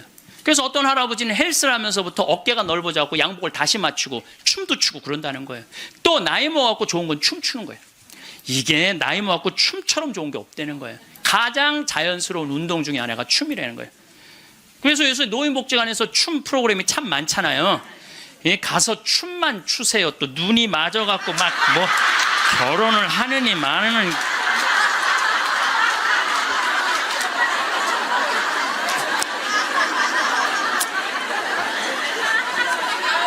돈 쓰는 거 아깝다고 72%의 돈 쓰는 거 아깝다고 72%의 할머니 할아버지들이 아무것도 안 해서 집에만 있는다는 거야. 우리나라에 지금 72%의 할머니 할아버지들이 돈 쓰는 거 무섭고 아깝다고 아무것도 안 하고 집에서 있는다는 거예요. 그런데 이 중에 45%는 극빈자예요. 극빈자라고 그러는 거는 정말 어려운 분들이 우리나라 OECD 국가 중에 노인 가장 가난한 나라가 우리나라예요. 이것도 참 슬픈 일이에요. 왜냐하면 우리나라가 정말 잘 사는 나라거든요. 여러분들 우리나라 잘 사는 나라인지 모르세요? 알죠? 잘 살아요. 이번에도 뭐 1조 1000억 달러를 달성하고 무역 흑자 500억 달러가 넘는 나라예요. 그런데 노인들은 OECD 국가 중에 가장 가난해. 이게 참 슬픈 일이에요. 근데 어쨌든 45%는 정말 쓸 돈이 없는 할머니 할아버지들이에요. 그런데 나머지 27%는 돈 쓰는 게 아까워서 못 쓰는 분들이에요. 27%는 여러분들이 여가 활동도 하지 않고 27%의 할머니들 아무것도 안 하면 이 할머니들이 뭐 하는 거냐면 나중에 누워서 똥오줌 싸는 거예요. 여러분들 이 돈 간병인 병원비로 다 씁니다. 안 쓰는 거. 한국인이 평생 살면서 남성이 의료비로 얼마를 쓰냐면 7,400만 원을 쓴대요. 여성이 몇 퍼센트를 쓰냐면 8,700만 원을 쓴대. 여성이. 그러니까 여자들이 남자보다 1,300만 원을 더 쓰는 거예요. 그런데 왜 더 쓰느냐 하면은 오래 살아서 더 쓰는 거예요. 똑똑하시네. 오래 살아서 더 쓰는 거예요. 그런데 4,300만 원, 65세 이상이 8,700만 원 중에 4,300만 원을 65세 이상 쓴다는 거예요. 그러니까 늙어서 병원비를 다 쓰는 거야. 늙어서 병원비를 다 쓰는 거야. 이 돈, 내가 보긴 이 돈 4,300만 원 가지고 수영장 다니고 헬스장 다니고 놀러 다니는 대로 쓰고, 그런 분들 돌아가실 때 그냥 지쳐서 죽는 거예요. 그런 분들이. 제 생각에는 여러분들 운동 헬스장 요즘 7만 원 내지 8만 원 해요. 그럼 그 헬스장만 다녀도요 50년 다닐 수 있어요. 50년. 병원비 다른 거 말고 여러분들이 쓰는 병원비를 가지고만 해도 50년 헬스장 다닐 수 있어요. 자, 이제 헬스장 얘기를 좀 할게요. 제가 왜 헬스장을 굉장히 중요하게 여기느냐 하면은 나이를 먹어서는요, 근력 운동을 해야 돼요. 40살이 넘어서부터 몸에서 1%씩 근육이 빠져나가요. 1%씩 근육이 빠져나가면은 80살 되면 거의 다 빠져나가는 거예요. 그럼 뭐만 남아? 뼈만 남는 거예요. 뼈만 남으면 그 다음 뭐 하는 거야? 눕는 거예요. 그래서 그 근육을 보충해 주려면 고기도 일주일에 한 번은 먹어야 되고, 또 헬스장. 자, 신부님, 저 돈이 하나도 없어요. 신부님은 맨날 돈 있는 사람 얘기만 해요. 여러분들, 우리 평창은요, 평창 종합운동장에 건강증진센터가 있는데, 헬스장이 있는데 무료예요. 무료. 이게 우리 평창만 무료가 아니라 여러분들 주위에 무료 헬스장 널려 있어요. 널려 있어요. 그러면은 아침에 나가갖고 헬스장 가면은요, 젊은 사람도 구경할 수 있고, 내 몸에 맞게만 하면은요, 1시간, 2시간 얼마든지 시간 보낼 수 있어요. 그 옆에 목욕탕 딸려 있으면 목욕탕. 그리고 저녁에 집에 들어오면은요, 자지 말라고 그래도 쓰러져서 자요. 네, 자지 말라고 그래도 쓰러져서 자요. 근데 문제는 뭐냐면은, 할머니들 중에 이런 분들이, 신부님 나이를 먹으니까 잠이 안 와. 잠이 안 와. 이런 분들은 왜 잠이 안 오냐면, 하루 종일 소파에 앉아갖고, 여러분들, 누워서 똥오줌 싸는 아버지를 모시면서 어떤 분이 일기를 썼어요. 극히 일부만 제가 옮겨놓을게요. 이 참 내용이 참 가슴이 참 짠해요. 이 더 기가 막힌 내용도 있는데, 내가 이 방송이라 정말로 정말 우리들이 들을 만한 객관적인 내용만 쓴 거예요. 얘네들은 계속 먹고 마시고 노는 거예요. 계속. 제가 미국 강의를 가보면은요, 얘네들이 하는 거는 정말로 먹고 마시고 노는 일이에요. 유럽, 북유럽 애들은 말할 것도 없고, 학교 가서도 계속 놀아요. 우리처럼 학원 가갖고 영어, 수학 막 계속 글쓰기, 웅변 그런 걸 하는 게 아니라니까요. 그런데 놀랍게도 핀란드 고등학생은 하루에 4시간 공부하는데, 우리나라 애들은 하루에 8시간 반을 공부를 해요. 그런데 수학 점수가 핀란드 애들은 544점이고 우리나라 애들은 542점이에요. 4시간 공부하는 애들하고 8시간 반 공부하는 애들하고 수학 시험을 보는데 누가 더 잘 보느냐면은 핀란드 애들이 훨씬 잘 본다는 거예요. 이게 무슨 얘기냐면, 여러분들이 자녀들 학원 보내는 거 다 쓸데없는 데다 보내고 있는 거예요. 그 시간에 애들이 학원 가서 뭐 할 것 같아요? 휴대폰 갖고요, 게임하고 친구들하고 노는 거예요. 그 시간에 애들 학원 가 있다고 여러분들이 그걸 교육이라고 생각하는 이 대한민국이 불행한 거죠. 그 시간에 엄마 아빠랑 맛있는 음식 만들어 먹고 손잡고 소풍 다니고 눈 바라보고 같이 놀았다면은 걔네들은 건강하게 살았을 거예요. 근데 엄마 아빠하고 그랬던 적이 하나도 없어. 여러분들, 사람이 커서요, 어렸을 때 가장 기억에 많이 남는 게 뭔지 아세요? 엄마가 맛있는 음식 해줬던 거. 이게 가장 기억에 많이 남는데요. 그리고 가장 행복했던 순간이 뭔지 아세요? 엄마가 맛있는 거 해준 거 너무 맛있게 먹은 거. 그게 가장 행복한 순간이래요. 근데 우리나라 대한민국의 청소년들은 엄마가 맛있는 거 해준 거 먹은 기억이 없어요. 학교 다니느냐고. 그러니까 애들이 행복하지 않은 거죠. 애들은 그냥 서울대학 가야 되니까 경쟁을 해야 돼. 서울대학 가야 돼. 놀 시간이 어딨어. 여러분들, 토끼와 거북이 얘기 아세요? 이거 참 웃기지도 않는 얘기 여러분들이 알고 있는 거예요. 왜냐하면 토끼하고 거북이하고 시합을 했는데 어떻게 거북이가 이겨요? 말도 안 되잖아요. 말도 안 되는 얘기예요. 어떻게 거북이가 이겨요? 이렇게 발바닥도 땅바닥에 있고 이렇게 가는 거북이가 그냥 뛰어다니는 토끼를 어떻게 이겨요? 2000년 전 이솝우화 얘기예요. 그러니까 2000년 동안 사람들은 거북이가 빠른 줄 알고 있어, 사람들은. 근데 요즘 새로운 일이 벌어졌어요. 그 후손 토끼가 생각해보니까 너무 자존심 상하는 거야. 아니 이 빠른 우리가 거북이한테 진다는 걸 모든 사람들이 알고 있다는 게 너무 웃기잖아요. 그래갖고 토끼가 거북이한테 도전장을 내요. 다시 시합하자. 2차전을 벌이자. 2차전을 벌이자. 그래갖고 거북이가 생각해보니까 뭐 니네들은 이 토끼들은 막 뛰어야 되기 때문에 심장이 너무 빨리 뛰기 때문에 쉬어야 돼. 그래서 얘네들은 반드시 뭐가 필요하냐면 토끼 잠이 필요해요. 토끼 잠을 자야 돼 얘네들은. 그러니까 거북이는 믿는 구석이 있어. 너 또 토끼 잠 잘 거니까 시합해도 우리가 분명히 이길 것이다. 그래도 거북이가 생각해보니까 그래도 준비를 해야 될 것 같아. 그래서 거북이도 어떤 준비를 하냐면은 나도 토끼처럼 뒷다리를 똑바로 세우는 훈련을 이제 하기 시작한 거예요. 뒷다리를 세워갖고 내가 빨리 좀 가야 되겠다. 뒷다리. 그리고 생각해보니까 거북이한테 최고 치명은 뭐냐면 두꺼운 등딱지야. 그래서 등딱지를 가볍게 갈기 시작했어요. 병원 다니면서 나 좀 갈아줘라, 이거 좀 가볍게. 그래갖고 준비를 충분히 했어요. 드디어 2차전이 시작이 됐어요. 아니나 달라 토끼가 총알같이 뛰어나갔죠. 근데 거북이는 뒷다리를 이제 세워놨으니까 얼마나 거북이도 만만치 않잖아요. 쫙 가면서 믿는 구석이 있어서, 어떤 믿는 구석이 있었느냐면은 이제 분명히 저 나무 밑에서는 토끼 잠을 잘 것이다. 그래갖고 토끼가 딱 보니까 역시 멀리서 지가 뒷다리를 세워봤자지. 그래갖고 쫙 오는데 자도 될 것 같아. 딱 잠을 자면서 내가 1시간만 자야지, 2시간 잘 거, 1시간만 자야지. 그런데 이제 거북이는 지나갔어. 지나가면서 네가 그러면 그렇지, 네가 토끼가 토끼 잠을 자야지. 딱 어느 정도 중간까지 갔는데 토끼가 깨어난 거예요.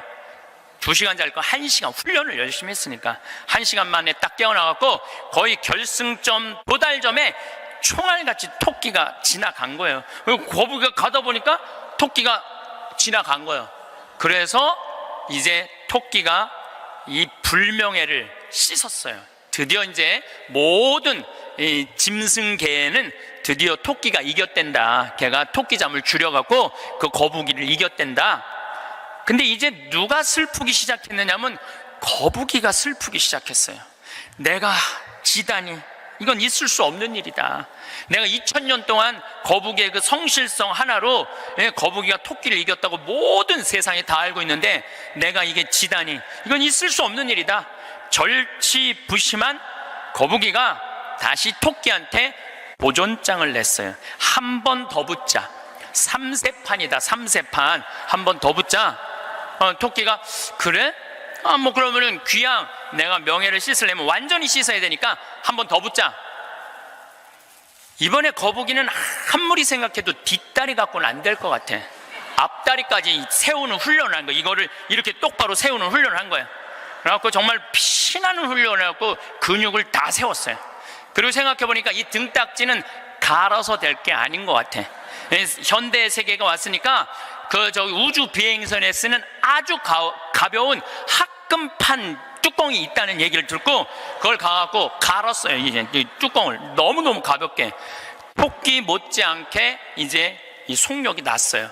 근데 거북이가 아무리 생각해도 그거 갖고 안 될 것 같아. 그래서 마지막 한 수를 가지고 있었어요. 분명히 토끼가 저 나무 밑에서 잘 거니까 저 나무 밑에 수면제를, 분말가루를 설치를 해둬갖고 리모컨으로 터트리면은 완전히 내가 보낼 수 있다. 비장의 카드까지 준비해놓고 이제 도전장을 내민 거죠. 토끼는 아무리 생각해도 이번에 지면은 이게 다시는 회복할 수 없을 것 같아요. 그리고 토끼는 어떤 훈련을 했느냐 하면은, 어떤 훈련을 했냐면 토끼잠을 안 자고 목표 지점까지 가는 훈련을 했어요. 토끼잠을 안 자고. 그래갖고 드디어 3차전이 벌어졌어요. 3차전이 벌어져갖고 출발을 했는데 토끼가 보니까 거북이가 옛날엔 뒷다리만 세웠는데 이제는 앞다리까지 세워갖고 뛰는데 이게 만만치가 않은 거예요. 내가 정말로 자면 안 된다. 죽어라고 뛰면서 나무 밑에 도착했는데 너무 졸렸지만 그걸 극복하고 뛰어갔어요. 아니 리모컨까지 다 설치하고 이제 터트리기만 하면 이제 완전히 재워갖고 그 토끼잠으로 이기려고 그랬는데 리모컨 터트릴 시간이 없는 거예요. 이건 해보지도 못하고 져버렸어 거북이가. 그러니까 거북이가 뭐가 왔느냐면 우울증이 왔어요. 우울증이 야 내가 저 토끼한테는 정말로 어떻게 해볼 도리가 없단 말인가. 너무 우울증이 슬퍼갖고 이제 자살까지 생각을 했어요. 근데 할아버지가 그 손자 거북이를 보고 이런 말을 해요. 거북아, 손자야, 슬퍼하지 말아라. 너 토끼가 몇 년 사는 줄 아냐? 잘 모르는데요. 토끼는 그렇게 죽어라고 뛰기 때문에 토끼 수명은 7년이다. 7년. 근데 우리 거북이들은 수명이 얼마인 줄 아냐? 우리 거북이들은 할아버지가 지금 몇 살이에요? 내가 지금 190살이다. 우리 거북이는 느리기 때문에 수명이 200살이다. 너는 느린 게 네 본질인데 왜 토끼이길라고 그 되지도 않는 뒷다리 앞다리 세우고 왜 그렇게 인생을 힘들게 사느냐? 너는 천천히 사는 게 너의 운명이다. 그 생각을 해보니까 가만히 생각해 되지도 않는 시합을 2000년 동안 한 자기 거북이하고 토끼, 그게 웃긴 거예요. 그래서 이 거북이는 천천히 다니고 자기의 그 본성에 따라 사니까 사는 게 너무너무 즐거워요. 그러니까 느린 게 빠른 것보다 훨씬 좋구나. 빠르면 7년밖에 못 사는데 느리니까 200년을 사니까 아무리 토끼가 빠르면 왜 빨리 죽는데. 그런데 지금 대한민국은 우리 자녀들을 거북이로 안 키우고 뭘로 키우냐면 토끼로 키우고 있어요. 토끼로 7년밖에 안 살릴 생각을 하고 토끼로 키우고 있어요. 그렇게 가장 큰 희생자가 된 사람이 누구냐면은 사도세자예요. 여러분도 사도세자 얘기 알죠? 네, 사도세자가 언제 죽었느냐면 1762년 이모년에 5월 13일 날 뒤주에 들어가고 5월 22일 날 죽었어요. 8일 동안 있다가. 그런데 이 사도세자는 아버지가 영조인데 아버지의 첫째 아들이 효장세자가 있었는데 9살에 죽어요. 9살에 죽다가 딱 40이 넘어서 아들 하나를 얻어요. 이게 바로 이선, 정조는 이산, 정조의 아버지인 사도세자의 진짜 이름은 이선이에요. 사도세자는 죽고 난 다음에 영조가 불러준 이름은 슬픔을 생각해라, 생각살자 슬플 도자라고 사도세자고 진짜 이름은 이선이에요. 그러니까 40이 넘어서 아들을 하나 얻었으니까 효장세자가 죽고 난 다음에 너무너무 슬펐는데 이 영조는 이 아들이 너무너무 귀했던 거야. 그래갖고 2살에 사도세자 책봉을 해요.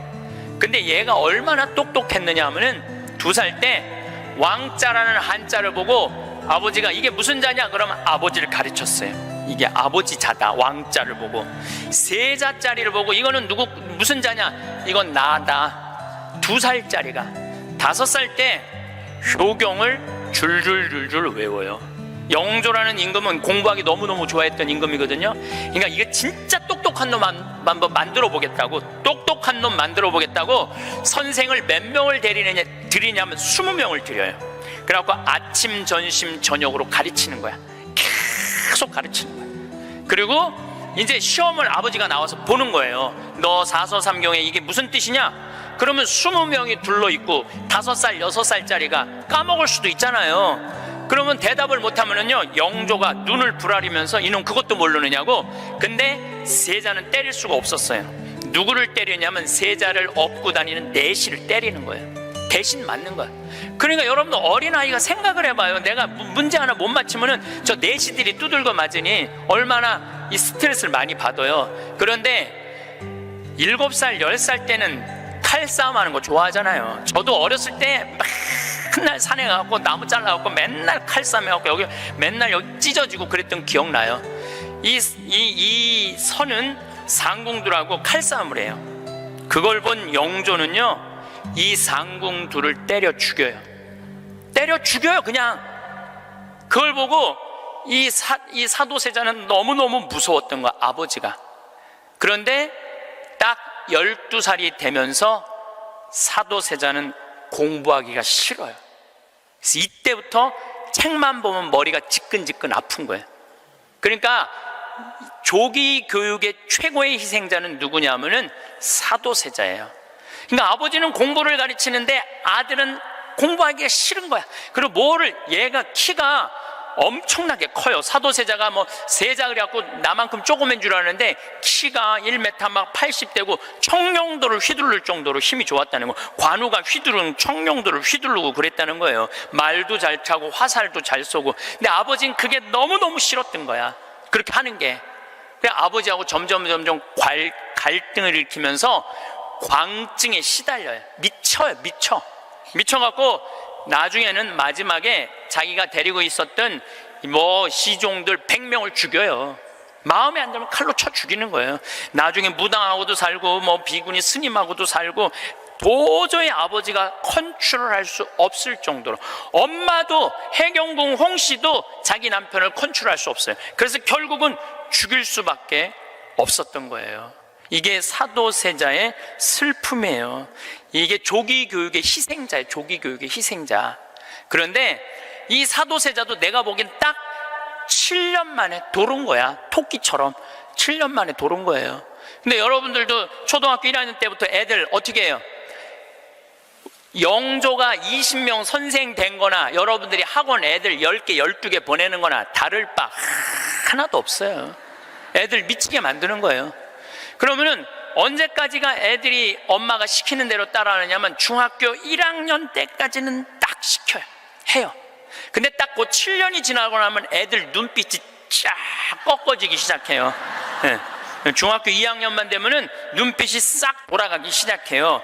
돌아가기 시작하면 그때부터 애들은 미치는 거예요. 근데 여러분들 이게 웃을 일이 아니에요. 그 미치는 애들이요 한둘이 아니에요. 참 많아요. 그럼 이때부터는 엄마도 컨트롤이 안 되는 거예요. 아버지도 컨트롤이 안 되는 거예요. 그리고 얘는 행복했던 순간이 하나도 없었던 거야. 행복했던 순간이 없기 때문에 이때부터는 엄마한테 소리 지르고 물건 던지고, 심지어는 엄마를 때리는 아이들도 참 많습니다. 이 엄마들은 어디 가서 얘기도 못해요. 중학교 2학년 3학년 되는 애한테 맞는다, 자식이 무서워서 벌벌 떠는 부모들이 참 많습니다. 그럼 얘가 미치게 만드는 장본인이 누구예요? 엄마들이에요. 엄마들이 얘를 미치게 만드는 거예요. 미쳐갖고 이제 애가 이렇게 뛰고 저렇게 뛰면 나한테 데리고 와요. 그러면 얘네들 눈빛이 싹 돌아간 걸 내가 봐요. 그럼 상담을 해보잖아요. 그럼 걔네들이 나한테 하는 얘기가, 자기는 초등학교 때 자기 자유시간이 하나도 없었다는 거예요. 자유시간 하나도 없이 엄마가 이 학원 가라면 저 학원 가고 저 학원 가고 저 학원 가고, 그래서 자기 미치겠다는 거예요. 막 속에서 불이 일어난다는 불. 이 사도세자가 뭐라 하냐면 자기 속에서는 울화증이 일어났다. 울화증이. 만약에 영조가, 사도세자가 그렇게 무기신식이라는, 무에서도 편해요. 사도세자가 그만큼 똑똑한 사람이었고, 만약에 영조가 이 아들을 정말로 청룡도도 마음대로 하게 하고 창, 활, 말 다 잘 탔거든요. 그렇게 키웠다면 우리나라는 광개토왕 대왕만큼 훌륭한 군주, 강력한 군주를 18세기에 모실 수 있었을 거야. 사도세자가 죽고 난 다음에 정조가 임금이 됐잖아요. 권력 기반이 취약했어요. 그 다음에 정조가 1800년에 죽고 순조, 헌종, 철종, 고종 다 7살, 10살, 18살, 17살짜리들이 왕 되면서 조선은 끝난 거예요. 여러분들도 지금 가만히 생각해봐요. 지금 내가 하나 둘 가지고 있는 애 공부 그렇게 시켜갖고 미쳤어. 그렇게 미쳤어? 그러면요 그 집안은요 나중으로도 희망이 없는 집안이에요. 그리고 참 고치기 힘든 병이 뭔지 아세요? 정신병이에요. 제가 수많은 사람들을 만나면서, 수많은 아이들을 만나면서 가장 고치기 힘든 병이 정신병이에요. 우울증이라든가 조울증이라든가 이렇게 걸린 사람들은 평생 병원에 들락날락하고 평생 약 먹다가 결국은 그렇게 죽는 거예요. 근데 자기 자식을 뒤주에 가둬서 죽이지는 않지만, 여기 있는 분들 중에 뒤주에 가둬서 죽일 사람은 없지만은 그렇게 미치게 만드는 부모들이 참 많다는 거예요. 미치게 만드는 거예요. 그놈의 1등 병 때문에. 여러분들 초등학교 때 막 뛰어노는 애 중에 미치는 애들은 없어요. 초등학교 때 막 엄마 아빠랑 같이 뛰어놀고 들로 산으로 뭐 친구들하고 어울리고 엄마 아빠하고 먹고 마시고 논 아이들 중에 미치는 애들은 없어요. 어떤 애들이 미치냐면 되지도 않는, 머리 돌아가지도 않는 책상에서, 학원에서 시달리면서 미치는 애들이 많은 거죠. 거북이가 등딱지 학금으로 바꾸듯이 자식 영어 발음 좋게 한다고 혀 이렇게 늘리는 수술하고 초등학생들한테 10개씩 학원 다니게 하는 일이 자식 미치게 만드는 일이에요. 이렇게 얘기해요. 엄마 나 왜 이렇게 공부해야 돼? 너 1살서부터 30살 때까지 열심히 공부해서 나중에 행복하게 하려고 그래. 나중에 행복한 건 없어요. 행복하려면 언제 행복해야 돼? 지금 행복해야 돼요. 지금 행복하지 않는 애는 나중에도 안 행복해요. 여러분들도 마찬가지입니다. 많은 분들이 나는 이제 아파트도 사놓고 애들 결혼도 시켜놓고 내가 이제 60살서부터 나중에 행복해야지. 그런 분은요, 떨커덕 오늘 아침에도 내가 나오면서 암 걸린 분 안수기도를 해주고 나왔는데 내 손에서 안 나와도 안수를 받고 싶다 그래서 내가 해주고 왔어요. 내 손에서 안 나와도 안수를 받고 싶다 그래서 해주고 나왔는데 자매님 보니까 굉장히 건강한데 무슨 암 말기래요. 대개 우리는요, 나중은 안 기다려요. 그러니까 행복하려면 언제 행복해야 돼? 지금 행복해야 돼. 지금 맛있는 거 사 먹으려면 언제 사 먹어? 지금 사 먹어야 돼. 나중에 사 먹지 말고. 경치 좋은 데 가려면 언제 가야 돼? 지금 가야 돼. 지금. 나중에 가지 말고. 근데 우리는 애들한테 이렇게 얘기한단 말이에요. 너 1살서부터 30살 때까지 고생해야지 나중에 행복하다는 거. 이제는 1살서부터 30살까지 공부 죽어라 해도 행복한 시대는 갔어요. 이제 교수 돼도요, 일자리 치열합니다. 지금 변호사들, 노는 변호사들 수두룩하게 많습니다. 이제는 머리로 사는 애들이 행복한 세상이 오는 게 아니라 몸으로 사는 애들이 행복한 세상이 다가오고 있어요. 나는 어제도 우리 직원이 저녁에 이제 대전에서 강의 끝나고 들어갔는데 고등학교 졸업하고 군대 갔다 와서 대학교 다니다 때려치고 우리 집에 왔어요. 내가 이렇게 물어봤어요. 이리 와봐라, 너. 오늘 이 강의 준비하면서 네가 지금 대학교 4년을 다녔으면은 얼마를 대학에다가 쏟아 넣을 것 같아? 1억 쏟아 넣는데. 1억 쏟아 넣지? 근데 너 이제 대학 안 다니니까 1억은 이제 모아놓은 거 아니야? 그럼 그 1억 너한테 안 쏟아놓으면 엄마는 그 돈 갖고 뭐 할 것 같아? 엄마는 노후대책연금 붓겠죠. 그래, 엄마는 노후대책연금 붓고 넌 1억 저축하고 벌써 니네 집은 2억 벌은 집이다. 대학을 안 다니면 안 다닐수록 돈을 버는 거다. 근데 너 지금 내가 이번에도 월급을 한 1년 안 됐는데 30-40만 원 올려줬어요. 우리는 5년만 근무하면 무조건 300만 원씩 받을도록 내가 해주는 거예요. 그럼 너 지금 5년, 4년 근무하면 너 1억 모은다. 기숙사에서 먹고 자고 쓸 일도 없고, 거기는 해만 떨어지면 돈 쓸 데도 없어요. 너 그러면은 4년 동안 딴짓 안 하고 착실히 돈 벌으면 너 1억 버는 거야. 그럼 넌 30 전에 2억짜리 아파트 살 수 있는 거야. 우리나라 지금 대학 나온 45만 명 졸업하는데 제대로 된 직장에 취직하는 숫자가 몇 명이에요? 5만 명밖에 안 돼요. 40만 명은 2년, 3년 빈둥빈둥거리고, 심지어는 엄마 아버지가 애들 때문에 경비에 나가갖고 그거 해갖고 애들 생활비 대주고 뒷돈 대주고 그러고 있는 거예요. 그러니까 지금 여러분들 지금 대한민국에서 없애버려야 되는 건 내가 보기엔 대학이야. 대학만 없어지면 전부 일의 소중한 가치를 배우고 다 행복하게 살 수 있어. 아니, 대학 졸업하고 딱딱딱 취직하면은 내가 왜 대학을 귀하게 여기지 않아요?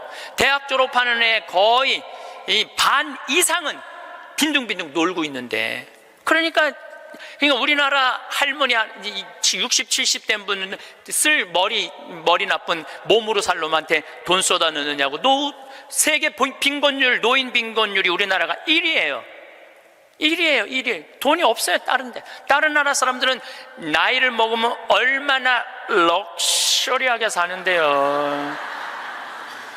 놀지도 못하고 죽어라 30살까지 나중에 행복하려고 공부했는데 취직 안 되면 그 허탈감, 좌절, 이거는요, 어른들은 상상할 수 없을 만큼 힘든 거예요. 상상할 수 없을 만큼. 한 3달 전에 아주 이쁘장한 여자아이가 절 찾아왔어요. 공부도 굉장히 잘하는 아이예요. 공무원 시험을 보는데 계속 3번인가 4번 떨어진 거예요. 너무너무 좌절감, 우울증에 시달려있는 아이예요. 예, 날 찾아왔어요. 내가 얘기했어요. 꼭 공무원을 해야 되냐? 꼭 좋은 회사를 가야 되냐? 그냥 내가 즐겁게 일하고 그냥 행복하게 살면 되지, 왜 그 힘든 목표를 세워놓고 계속 좌절감을 느끼느냐? 넌 좀 오늘을 좀 행복하게 살아라. 근데 이 친구가 며칠 전에 저한테 메시지했어요. 신부님, 저 취직했어요. 너무너무 행복해요. 눈높이를 조금만 낮추면 우리는 지금 행복할 수 있는데 항상 나중에 행복하려고 눈높이를 너무 높여갖고 그것도 못하고 이것도 못하고 저것도 못하는 거예요.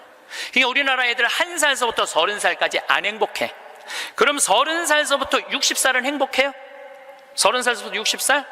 안 행복해. 왜 안 행복하냐면 이 30살서부터 60살들은 자기 인생이 없어. 왜냐면 1살서부터 30살 된 자식들 뒷바라지 않으냐고 자기 인생이 없는 거야.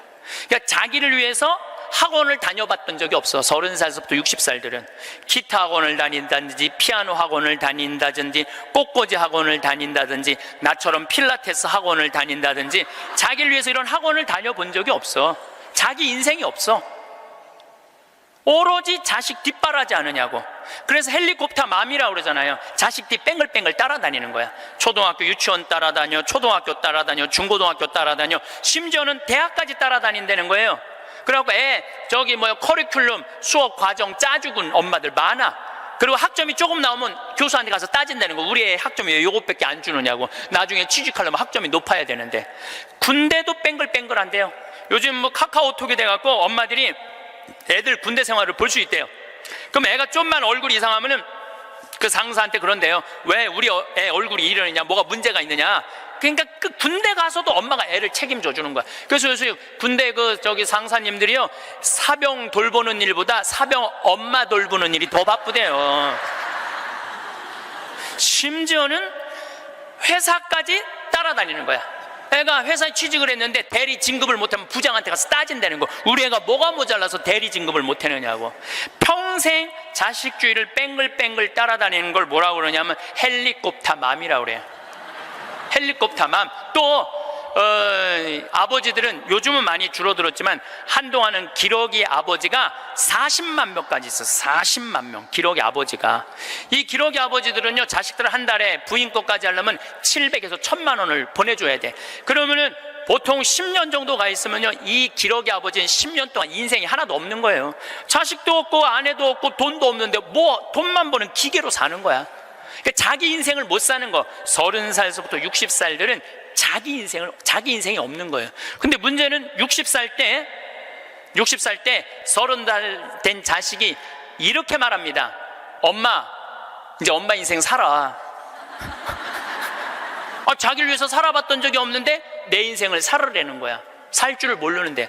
30살서부터 60살은 뭐 해야 되는 나이냐면요, 자아실현 해야 되는 나이야. 자아실현이라는 게 뭐예요? 자기의 능력을 쓰는. 오늘 물이 없는데 여기 물을 하나 갖다 놓으면 내가 이 물을 안 먹었으면은 이 물은 자아실현 하는 물이에요? 자아실현 안 하는 물이에요? 자아실현 안 하는 물이에요. 내가 먹어줘야지 자아실현이 되는 물이에요. 자아실현이 되는 물이에요. 여러분들이 샴푸를 하나 샀어. 그럼 샴푸를 사면은 그 샴푸를 한 방울까지 다 쓰면은 여러분들 기분 좋아요, 안 좋아요? 그 샴푸는 나한테 와서 자기 능력을 다 썼어요, 안 썼어요? 그럼 자아실현 한 거야, 안 하는 거예요? 자아실현 한 거죠. 내가 요즘 목욕 가방에 샴푸 하나 다니는데 요만큼 남았어. 그 짜서 쓸 때마다 기분이 너무 좋아요. 너 이제 자아실현 다 돼가는구나. 이제 자기 능력 다 썼으니까. 우리 사제관에 개가 한 마리 있어요. 문수라는 개가 있는데 얘가요, 딱 사제관에 도착하면은요, 총알같이 튀어나와요, 자기 집에서. 그리고 요만한 개가 내 가슴까지 뛰어 올라와요. 그리고 놀라운 거는요, 얘가 사제관에 신부들이 오면 안 물고 안 짖어요. 근데 여자들만 오면은 잡아 먹을 듯이 짖어요, 진짜로. 그리고 막 엉덩이고 허벅지고 다 깨물어요. 얘 자아실현 하는 게예요, 자아실현 안 하는 게예요? 자아실현 하는 게예요. 근데 우리나라 30살서부터 60살 된 많은 분들은 자기 능력을 안 써요. 자기 능력을 안 쓰고 자식만을 위해서 살아요. 근데 60살서부터 엄마 인생을 살려고 그러면은 자기 능력이 뭔지를 모르는데, 그러니까 사는 게 재미가 하나도 없는 거야. 사는 게. 인생은요, 재미있어야 돼. 의미가 있어야 돼. 이 두 가지가 같이 가야 돼. 재미와 의미가 같이 가야 돼. 그런데 내가 기타를 잘 쳤다면 기타 치러 온 세상 돌아다니고, 꽃꽂이 했다면 온 성당에 꽃꽂이 하러 다니고, 뭐 춤췄다면 춤추러 다니고 이럴 텐데 나를 위해서 한 게 하나도 없는 거야. 그러니까 사는 게 재미가 없는 거야. 60살서부터 100살까지 어떻게 살아? 그러니까 우리는 1살서부터 30살도 안 행복하고 30살서부터 60살도 안 행복한 거예요. 그럼 60살서부터 100살은 행복하냐? 이 얘기는 이제 다음 시간에 하도록 하겠습니다. 우리가 죽는 날만 기다리는 사람은 사는 게 재미가 하나도 없어요. 죽는 날만 기다리는 사람은. 근데 이분은 65살에 은퇴하고 나는 죽는 날을 이제 죽을 거야. 그리고 몇 년 동안 죽는 날을 기다렸느냐면 30년 동안 죽는 날을 기다린 거야. 95살까지. 그냥 30년 동안 돌아보니까 그 30년이 너무나 멀쩡했거든. 그 너무 아까워. 30년이. 내가 죽는 날만 기다리지 말고 65살서부터 95살 때까지 정말로 먹고 마시고 놀았다면 얼마나 행복했겠어요. 근데 이분은 그러지 못했던 거예요. 늘 드리는 말씀이지만 이제 60 되신 분들은 100살까지 삽니다. 60 되신 분들은 40년 남았어요. 50 되신 분들은 110살 삽니다. 내가 51인데 내가 몇 년 남았느냐면 59년 남았어요. 내가 59년. 이제까지 산 것도 아니에요. 40살들은 120살까지 살 겁니다. 그제 여러분들 먹는 당뇨병 안에, 그 약 안에 기가 막힌 좋은 물질이 있대요. 당뇨병 안에. 그래서 그 약을 잘만 이제 컨트롤하면, 그 약을 잘 먹으면 120살까지 사는데 별 문제가 없다는 거예요. 러시아에서는 노화 물질을 느리게 하는 약을 개발해낸 거예요. 그래서 이 약을 먹으면 70살이 돼도 안 늙는 거야. 70살이 돼도 20살 같이 몸매가 좋고 피부도 좋다는 거예요. 이제 이 약을 먹기 시작하면은, 제가 아까 말씀드렸듯이 세상은 완전히 새로운 세상이 펼쳐지고 있는 거예요. 그래서 미래 학자들이 앞으로는 애를 몇 살에 낳는 게 가장 합리적이냐면은 70살에 낳는 게 가장 합리적이라는 거예요. 70살에 애를 낳는 게. 그래서 저는 여기에 전적으로 동의합니다. 여기 지금 7, 80 되신 분들 다 20살에 시집 가셔서 애 낳고 살았을 거예요. 그럼 생각을 해봐요. 20살에 애 낳고 행복한 거냐? 애 한 살 때 행복하고 그 다음부터 자식 때문에 평생 속 새까맣게 끓고 사는 거예요. 여기 있는 분들 말을 안 해서 그렇지 얘기해보면은요, 지금 평생 자식 때문에 속 썩고 사는 분들 많을 거예요. 생각을 해봐라. 내가 100살까지 살면은 20살부터 100살까지 80년 동안 자식 때문에 속 썩고 사는 게 나요? 아니면은 늙음하게 70에 나가고 한 30년 보다가 죽는 게 나요? 어느 게 나요? 어느 게 나요? 늙음하게 자식 보다가 죽는 게 훨씬 나은 거예요. 저는 그래서 70에 애 낳는 게 좋다고 생각이 들어요. 70에 애 낳는 게. 4년 전에 우리나라가 100살 이상이 1,800명이었어요. 여자가 1,700명, 남자가 100명이에요. 100명. 여자들이요 안 죽어요. 여자들이 이상하게. 그런데 작년에 우리나라가 100살 이상이 몇 명이냐면은 15,000명이에요. 15,000명. 이제는 제가 보기엔 총알같이 이제 100살 이상이 50만 명, 100만 명 시대도 온다는 거예요. 100살 이상이. 근데 80살까지는 괜찮아요. 오래는 데도 있고 갈 때도 있고. 근데 80살이 넘으면은 갈 때도 없고 올 때도 없어요. 80살이 넘으면은. 그러니까 80살 넘는 분들 대부분은 어떻게 사느냐 하면은 뒷방에 앉아갖고 하루 종일 앉아있는 거. 뒷방에 앉아갖고. 그럼 뒷방에 하루 종일 앉아있는 분들 웃을 것 같아? 안 웃을 것 같아? 안 웃어요. 웃을 일이 있어요. 혼자 하하하 하고 뭐 방에서 뭐 하고 그렇게 웃어요? 안 웃어요. 그러니까 하루 종일 한 번도 안 웃는 건 문제도 아니야. 일주일 내내 한 번도 안 웃어. 일주일 내내 한 번도 안 웃는 건 문제도 아니야. 80살서부터 90살까지 10년 동안 한 번도 안 웃고 사는 할머니들 많아요. 그런 할머니들은 90살 때 보면 얼굴이 어떤 줄 알아요? 이러고 산다니까. 그러면은 80살 넘어서서 웃고 살려면 어떻게 해야 되느냐? 해만 뜨면 집을 나가야 돼요. 해만 뜨면 집을 나가야 돼요. 해만 뜨면 집을 나가서 경복궁을 가든 덕수궁을 가든 창덕궁을 가든 온양온천을 가든 파리를 가든 뉴욕을 가든 어디야 이스라엘을 가든 돌아다녀야 돼. 이렇게 돌아다닐 수 있을 때까지 돌아다니는 할머니들은 죽을 때 어떻게 죽는지 알아요? 지쳐서 죽는다니까. 지쳐서. 95살 때쯤에 나는 힘들어서 도저히 못 살겠다, 나는 이제 죽어야 되겠다 라고 지쳐서 죽는다니까. 죽을 땐 지쳐서 죽어야 돼요. 근데 어떤 분이 자기도 미치냐면 자식도 미치게 하는 분이 어떤 분이냐면은 80살에서부터 90살까지 돈 쓰는 거 무서워갖고 한 번도 바깥에 안 나가는 사람들, 이런 사람들은 10년 동안 안 움직이면요 허벅지에 뼈밖에 없어요. 근육이 하나도 없어요. 이분들은 90살에 할 수 있는 일은 딱 한 가지예요. 누워서 똥오줌 싸는 거예요. 90살에 똥오줌을 싸기 시작하면요 삶의 질은 완전히 바닥으로 떨어지는 거예요. 싸는 본인도 힘들고 치는 자식들도 힘든 거예요. 생각을 해봐요. 여러분들, 90살이 싸는 똥이랑 1살이 싸는 똥이 같아? 이건 달라요. 1살이 싸는 똥은 향이라도 나지, 향이라도 나요.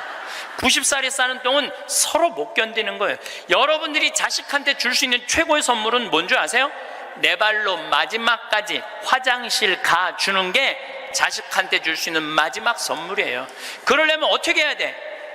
나가야 돼. 무조건 돌아다녀야 돼요. 무슨 돈으로? 집 잡혀서 돌아다녀요. 집 잡혀서 돌아다니세요. 자식한테 물려줄 생각하지 말고. 여러분들이 만약에 70살에 다 살았다고 생각하고 자식들한테 재산을 물려주는 순간 여러분들은 자식 잃어버리고 재산 잃어버리고 인생 잃어버리는 거예요. 여러분들 70살에 자식들한테 재산 주면은 자식이 계속 찾아오고 용돈 주고 찾아와요, 안 찾아와요? 용돈도 안 주고요, 찾아오지도 않아요. 그래서 이번 10월 2일 날 노인의 날 무슨 법이 발효가 됐느냐면 불효자 방지법이 발의가 됐어요. 불효자 방지법. 불효자 방지법이 뭐냐면은 내가 재산 주고 다 줬는데, 집도 줬는데 자식이 용돈도 안 주고 찾아오지도 않으면은 내가 준 재산, 내가 준 집을 다시 찾아올 수 있는 법 아니에요. 예, 그래서 다시 찾아올 수 있는 건, 넌 용돈도 안 주고 나 책임도 안 지니까 원래 내 자산이니까 내 다시 갖고 올게. 그런데 70살이 넘어서 법원에 다시 준 재산 찾아오겠다고 법원에 소송 걸 수 있는 할머니들이 몇 명이나 될 것 같아요? 그냥 참고 사는 거예요. 참고, 속은 새카맣게 참고 사는 거야. 그러니까 가만히 보니까 만만한 게 나야, 나. 예, 왜냐하면 저 신부님한테 찾아가면 저 신부님은 나를 받아줄 것 같은 생각이 드는 거지. 그러니까 나한테 70살 넘은 분들이요 전화해갖고요, 신부님 사정 얘기 다 해요. 나 자식들한테 재산 주고 다 줬는데 자식들 박사 사업하고 잘 사는데 나 찾아오지도 않는다고. 그런데 나 너무 멀쩡하다고, 나 아직도 건강하다고, 나 평창에 가고 설거지도 할 수 있고 빨래도 할 수 있고 다 할 수 있다는 거예요. 청소도 할 수 있고. 그래서 나 신부님하고 같이 살고 싶다는 그런 분들 많아. 요즘 나하고 살자는 여자가 너무 많아.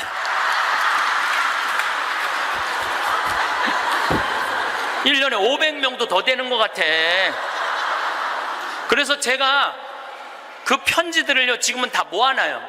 왜 모아놓냐면 그 내용이 기가 막혀요.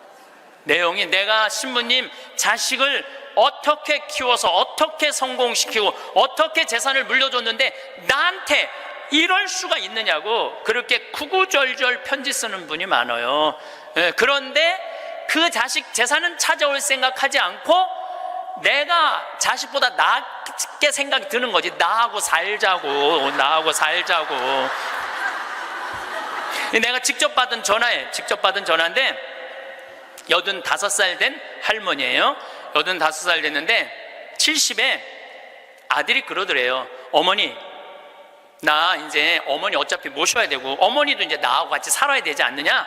그러니까 나 5천만 원 있고 어머니 3억 있는데 그 돈 나한테 주면은 내가 아파트 분양 받아서 어머니 모시고 살겠다고. 자기는 5천만 원 투자하고 엄마는 3억 투자하고 자기가 모시고 살겠다고. 자기가 들어가서 사는 건데 말은 자기가 모시고 산다고. 근데 이 할머니가 이런 생각이 들었대요. 내가 살면 얼마나 사나? 아들이 아파트 얻겠다는데, 그래서 그 3억을 주고 들어가서 살기 시작했대요. 여러분들, 나이를 먹어서 자식이 내 집에 들어와서 사는 거랑 내가 자식 집에 들어가서 사는 거는 하늘과 땅 차이예요. 하늘과 땅 차이예요. 만약에 자식이 들어와서 사는데 마음에 안 들잖아요? 나가라고 그러면 돼. 근데 만약에 내가 자식하고 같이 살겠다고 합쳤는데 자식이 너무 마음에 안 들어, 며느리가 너무 마음에 안 들어. 그리고 대개 80된 분들은 며느리가 몇 살쯤 되냐면 60살쯤 돼요. 이 60살쯤 되는 며느리는 눈에 뵈는 게 없는 사람들이에요. 그럼 누가 나가야 돼? 80살짜리가 들고 나가야 돼요. 80살짜리가 나가야 돼요. 이게 현실이에요, 현실. 제가 며칠 전에도 들은 얘기예요. 6억을 들고 할머니가 아들 집으로 들어갔대요. 아들 집으로 6억을 들고 들어가든 60억을 들고 들어가든 그건 아무 상관이 없어요. 자식 집에 들어가서 사느냐 안 사느냐, 그게 중요한 거예요. 그런데 6억을 들고 들어갔는데 냉장고에 있는 사과도 마음대로 못 먹겠더라는 거예요. 왜냐하면 이거 혹시 며느리가 손자 주려고 갖다 놓은 거 아닌가. 그래서 전화를 했는데요. 얘야, 나 이거 먹어도 되느냐고. 왜 그러고 사느냐 이거예요. 그냥 혼자 편안하게 6억짜리면은 3억짜리 아파트 가고 3억은 은행에다 넣어놓고 한 달에 100만 원만 써도 30년을 먹고 살 수 있는데 왜 그렇게 사느냐 이거예요. 그리고 이제 여러분들의 인생의 주인공은 누구냐면 여러분들이에요. 자식이 여러분들 효도할 수 없어요. 이제는 효도는 할 수 없는 세상이에요. 제가 아주 단언을 합니다. 여러분들 효도는 할 수도 없고 받아 먹을 수도 없는 세상이에요.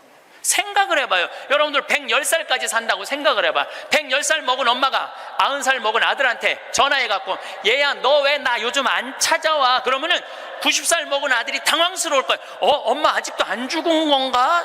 죽었는지 안 죽었는지 지금 헷갈리는데, 가끔씩 엄마가 전화해갖고 너 왜 나 안 찾아오냐면 아들이 90살 먹은 아들이 당황스러울 것 같아, 안 당황스러울 것 같아요?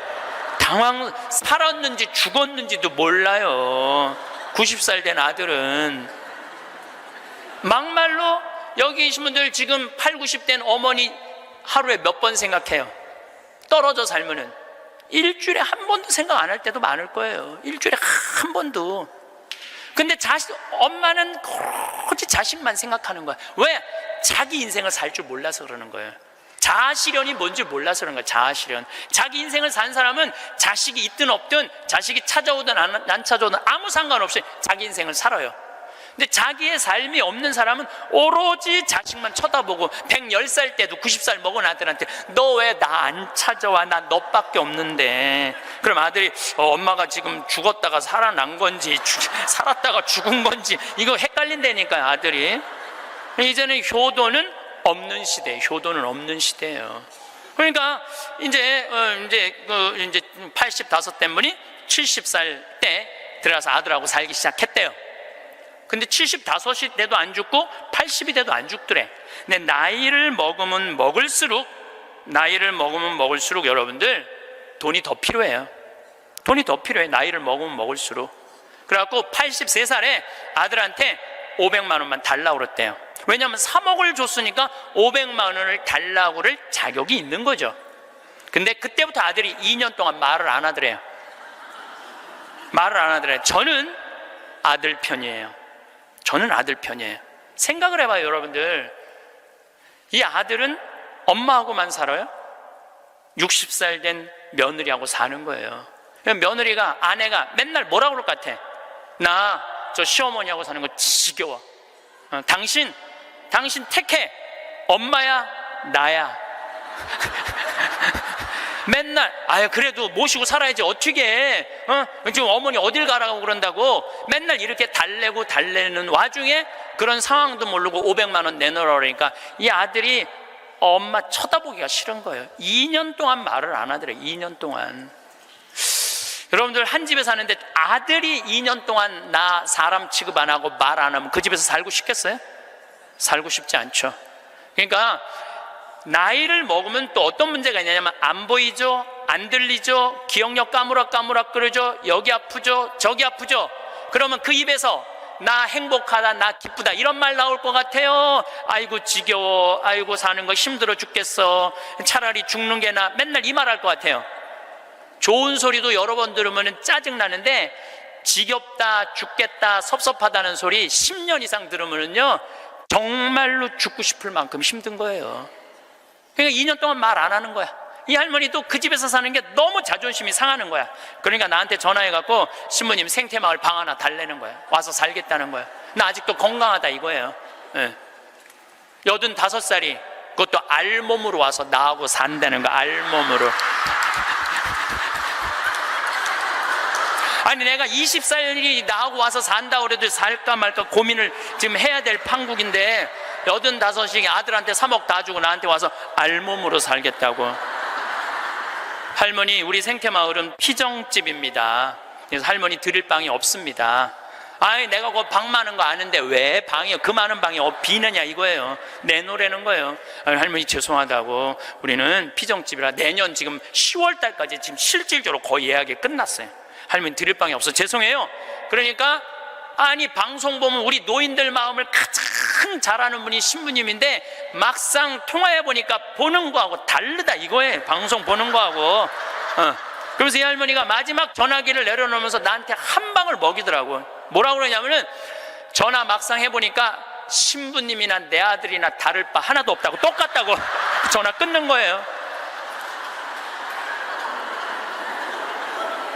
그러니까 이 할머니는 정말로 어디다 마음 둘 데가 단 한 군데도 없죠. 만약에 이 할머니가 3억을 그대로 가지고 있었다면 그 서름 안 받았을 거예요.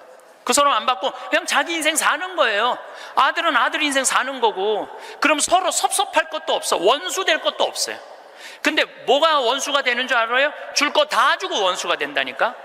줄 거 다 주고 해줄 도리 다 해고도 원수가 된다니까. 성공한 사람들을 보면 크게 두 부류로 나뉘는 걸 알 수 있습니다. 하나는 자신이 성공했다고 여기저기 떠벌리고 다니는 사람들, 그리고 또 하나는 조용히 아무 말 없이 자기 삶을 사는 사람들입니다. 우리는 흔히 성공을 하면 자연스럽게 자랑하고 싶어질 거라고 생각하죠. 좋은 차를 사고 비싼 시계를 차고 SNS에 멋진 사진을 올리고 싶을 겁니다. 왜냐하면 그렇게 하면 남들이 나를 더 인정해 줄 거라고 믿으니까요. 하지만 현실은 그렇지 않습니다. 오히려 진짜 성공한 사람들은 그렇게 행동하지 않습니다. 왜냐하면 보여줄 필요가 없기 때문입니다.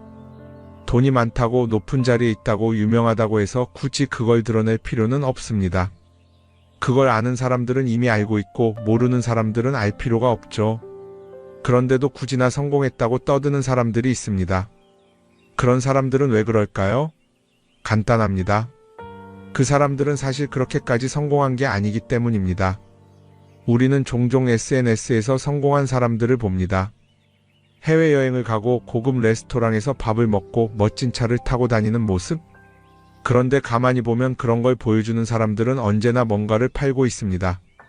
강의를 팔든 자기 브랜드를 홍보하든 아니면 단순히 자기 자존감을 유지하려고 하든 간에 결국 목적이 있는 거죠. 진짜 부자들은 그렇게 하지 않습니다. 오히려 조용히 아무도 모르게 자기 일을 합니다. 왜냐하면 자랑해서 얻을 게 없기 때문입니다. 오히려 괜히 잘난 척했다가 사람들에게 이용당하거나 시기와 질투를 받거나 쓸데없는 오해를 사는 게 더 피곤합니다. 이건 단순한 돈 이야기가 아닙니다. 사회적인 성공을 이룬 사람들도 마찬가지입니다. 진짜 실력 있는 사람들은 자기 실력을 굳이 떠벌리지 않습니다. 왜냐하면 그럴 필요가 없으니까요. 자기 분야에서 최고라면 사람들이 먼저 알아서 찾아옵니다.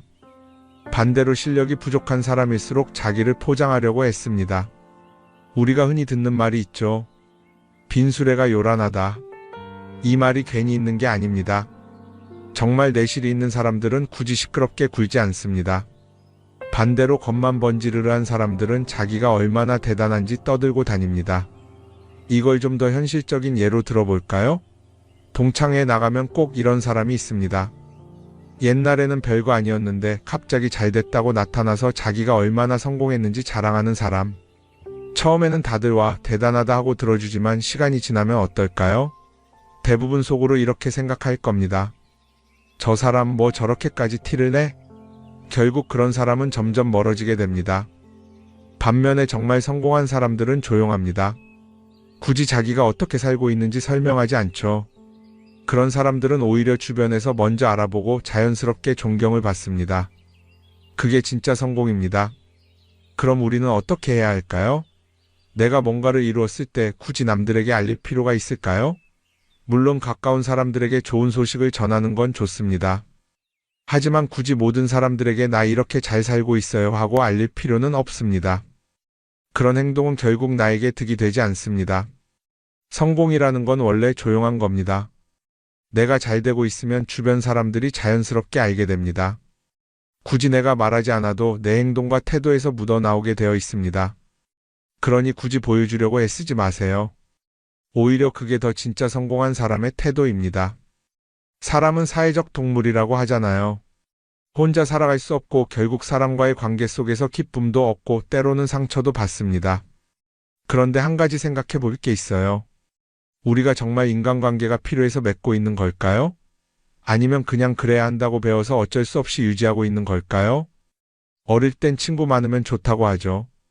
사회생활에서도 인맥이 중요하다는 말을 많이 합니다. 그런데 정작 주변을 보면요, 인간관계가 넓은 사람일수록 스트레스를 더 많이 받아요. 전화벨이 울릴 때마다 이번엔 또 무슨 부탁일까 싶고 단체 채팅방에서 메시지가 올 때마다 이걸 또 어떻게 대답해야 하나 고민하죠. 관계가 많아질수록 책임과 피로도 함께 늘어나는 겁니다. 어떤 사람들은 인간관계를 줄이면 외롭지 않겠냐고 해요. 그런데 가만히 생각해보면 진짜 외로움을 느끼는 순간이 언제인지 아세요? 오히려 불필요한 인간관계 속에 있을 때입니다. 같이 밥을 먹고 얘기를 나누는데도 뭔가 허전하고 대화가 컥 돌고 속마음을 나누지도 못할 때, 그럴 때 우리가 더 외롭다고 느끼죠. 그렇다고 당장 인간관계를 다 끊어버릴 순 없겠죠. 하지만 적어도 내가 정말 소중하게 여겨야 할 관계와 그냥 관성적으로 유지하는 관계는 구분할 필요가 있습니다. 예를 들어 매번 나한테 부탁만 하고 정작 내가 어려울 땐 연락 한 번 없는 사람. 내가 실수하면 뒷담화를 하면서 내 앞에서는 웃는 사람. 이런 관계를 굳이 계속 이어갈 이유가 있을까요? 가끔은 이런 경험도 있을 거예요. 우연히 어떤 사람과 친해졌는데 만난 지 얼마 되지도 않았는데 너무 많은 걸 털어놓는 사람들 있죠. 자기 속사정부터 가족 문제, 직장 고민까지 쏟아내는 사람들. 이런 경우 두 가지의 가능성이 큽니다. 하나는 그냥 감정적으로 의존할 사람이 필요해서일 수도 있고 또 하나는 내가 믿을 만한 사람인지 떠보는 걸 수도 있어요. 어떤 경우든 이런 관계는 오래가기 어렵습니다. 사실 친밀함이라는 건 시간이 필요한 법이에요. 적당한 거리를 두고 천천히 서로를 알아가야 하는데 초반부터 급격하게 가까워진 관계는 쉽게 무너지는 경우가 많습니다. 처음엔 친하다고 생각했는데 어느 순간 사소한 일로 틀어지고 결국 남보다 못한 사이가 되는 거죠. 그러면 인간관계를 어떻게 해야 할까요? 답은 간단합니다. 억지로 맺지 말고 굳이 유지하려고도 하지 않는 거예요. 내가 편한 관계라면 자연스럽게 이어질 것이고 그렇지 않다면 서서히 멀어질 겁니다. 그리고 그걸 억지로 붙잡지 않아도 괜찮습니다. 관계를 유지하는 데 에너지를 쓰기보다는 정말 소중한 관계에 집중하는 게 더 낫지 않을까요? 어떤 사람은 내가 인간관계를 줄이면 나중에 나 혼자 남는 거 아니냐 걱정하기도 해요. 그런데 생각해보면요, 진짜 나를 위하는 사람은 많지 않아요. 인간관계를 줄인다고 해서 완전히 혼자가 되는 게 아닙니다. 오히려 불필요한 관계를 정리하고 나면 남아있는 관계들이 더 단단해지고 가치 있게 느껴질 겁니다. 예전엔 인맥이 자산이라는 말을 많이 했어요. 그런데 요즘은 꼭 그렇지도 않죠. 오히려 불필요한 인간관계가 많으면 그게 짐이 될 수도 있어요. 적당한 거리, 적당한 선. 이걸 잘 지키는 게 결국엔 가장 편한 인간관계를 유지하는 방법 아닐까요? 한번 곰곰이 생각해 보세요. 지금 내 주변에 있는 사람들 중에서 내가 정말 편하게 만날 수 있는 사람이 몇 명이나 되는지, 내가 억지로 맞춰주고 있는 관계는 없는지. 관계를 줄이면요, 외로워지는 게 아니라 오히려 더 자유로워집니다. 그리고 자유로워진 만큼 내 인생에서 정말 중요한 것에 집중할 수 있게 됩니다. 인간관계 너무 많은 걸 신경 쓰다 보면 정작 중요한 걸 놓칠 수 있어요. 그러니까 이제는 한 번쯤 정리해보는 것도 나쁘지 않을 겁니다. 사람들이 돈을 많이 벌고 싶어 하는 이유가 뭘까요? 단순히 돈이 많으면 좋으니까? 물론 그것도 있겠지만 사실 돈을 원하는 진짜 이유는 더 나은 삶을 살기 위해서겠죠. 그런데 문제는 돈을 많이 번다고 해서 반드시 삶이 나아지는 건 아니라는 겁니다. 오히려 더 많이 벌수록 더 많이 쓰게 되는 경우가 많아요. 가끔 이런 생각해 본 적 없으세요? 예전에는 돈이 지금보다 훨씬 적었는데 이상하게 그때가 더 여유로웠던 것 같다. 왜 그럴까요? 사실 우리가 원하는 건 돈 그 자체가 아니라 돈을 통해 얻을 수 있는 자유인데 돈을 벌면 벌수록 그 자유를 잃어버리는 경우가 많아요. 더 좋은 차, 더 좋은 집, 더 좋은 옷을 사면서 점점 더 많은 돈이 필요해지고 결국엔 돈을 벌기 위해 또다시 일해야 하는 악순환에 빠지게 되는 거죠. 한번 생각해 봅시다. 우리가 정말 필요해서 뭔가를 사는 경우가 얼마나 될까요? 필요해서라기보다는 남들이 가지고 있으니까 없어 보이기 싫으니까 혹은 그냥 기분 전환을 위해서 소비하는 경우가 훨씬 많아요. 그리고 그런 소비를 할 때마다 스스로 이렇게 합리화를 하죠. 이 정도는 나를 위한 투자야. 그런데 가만히 보면 그 소비가 진짜 나를 위한 소비인지 아니면 그냥 사회가 만든 기준에 끌려가고 있는 건지 헷갈릴 때가 많습니다.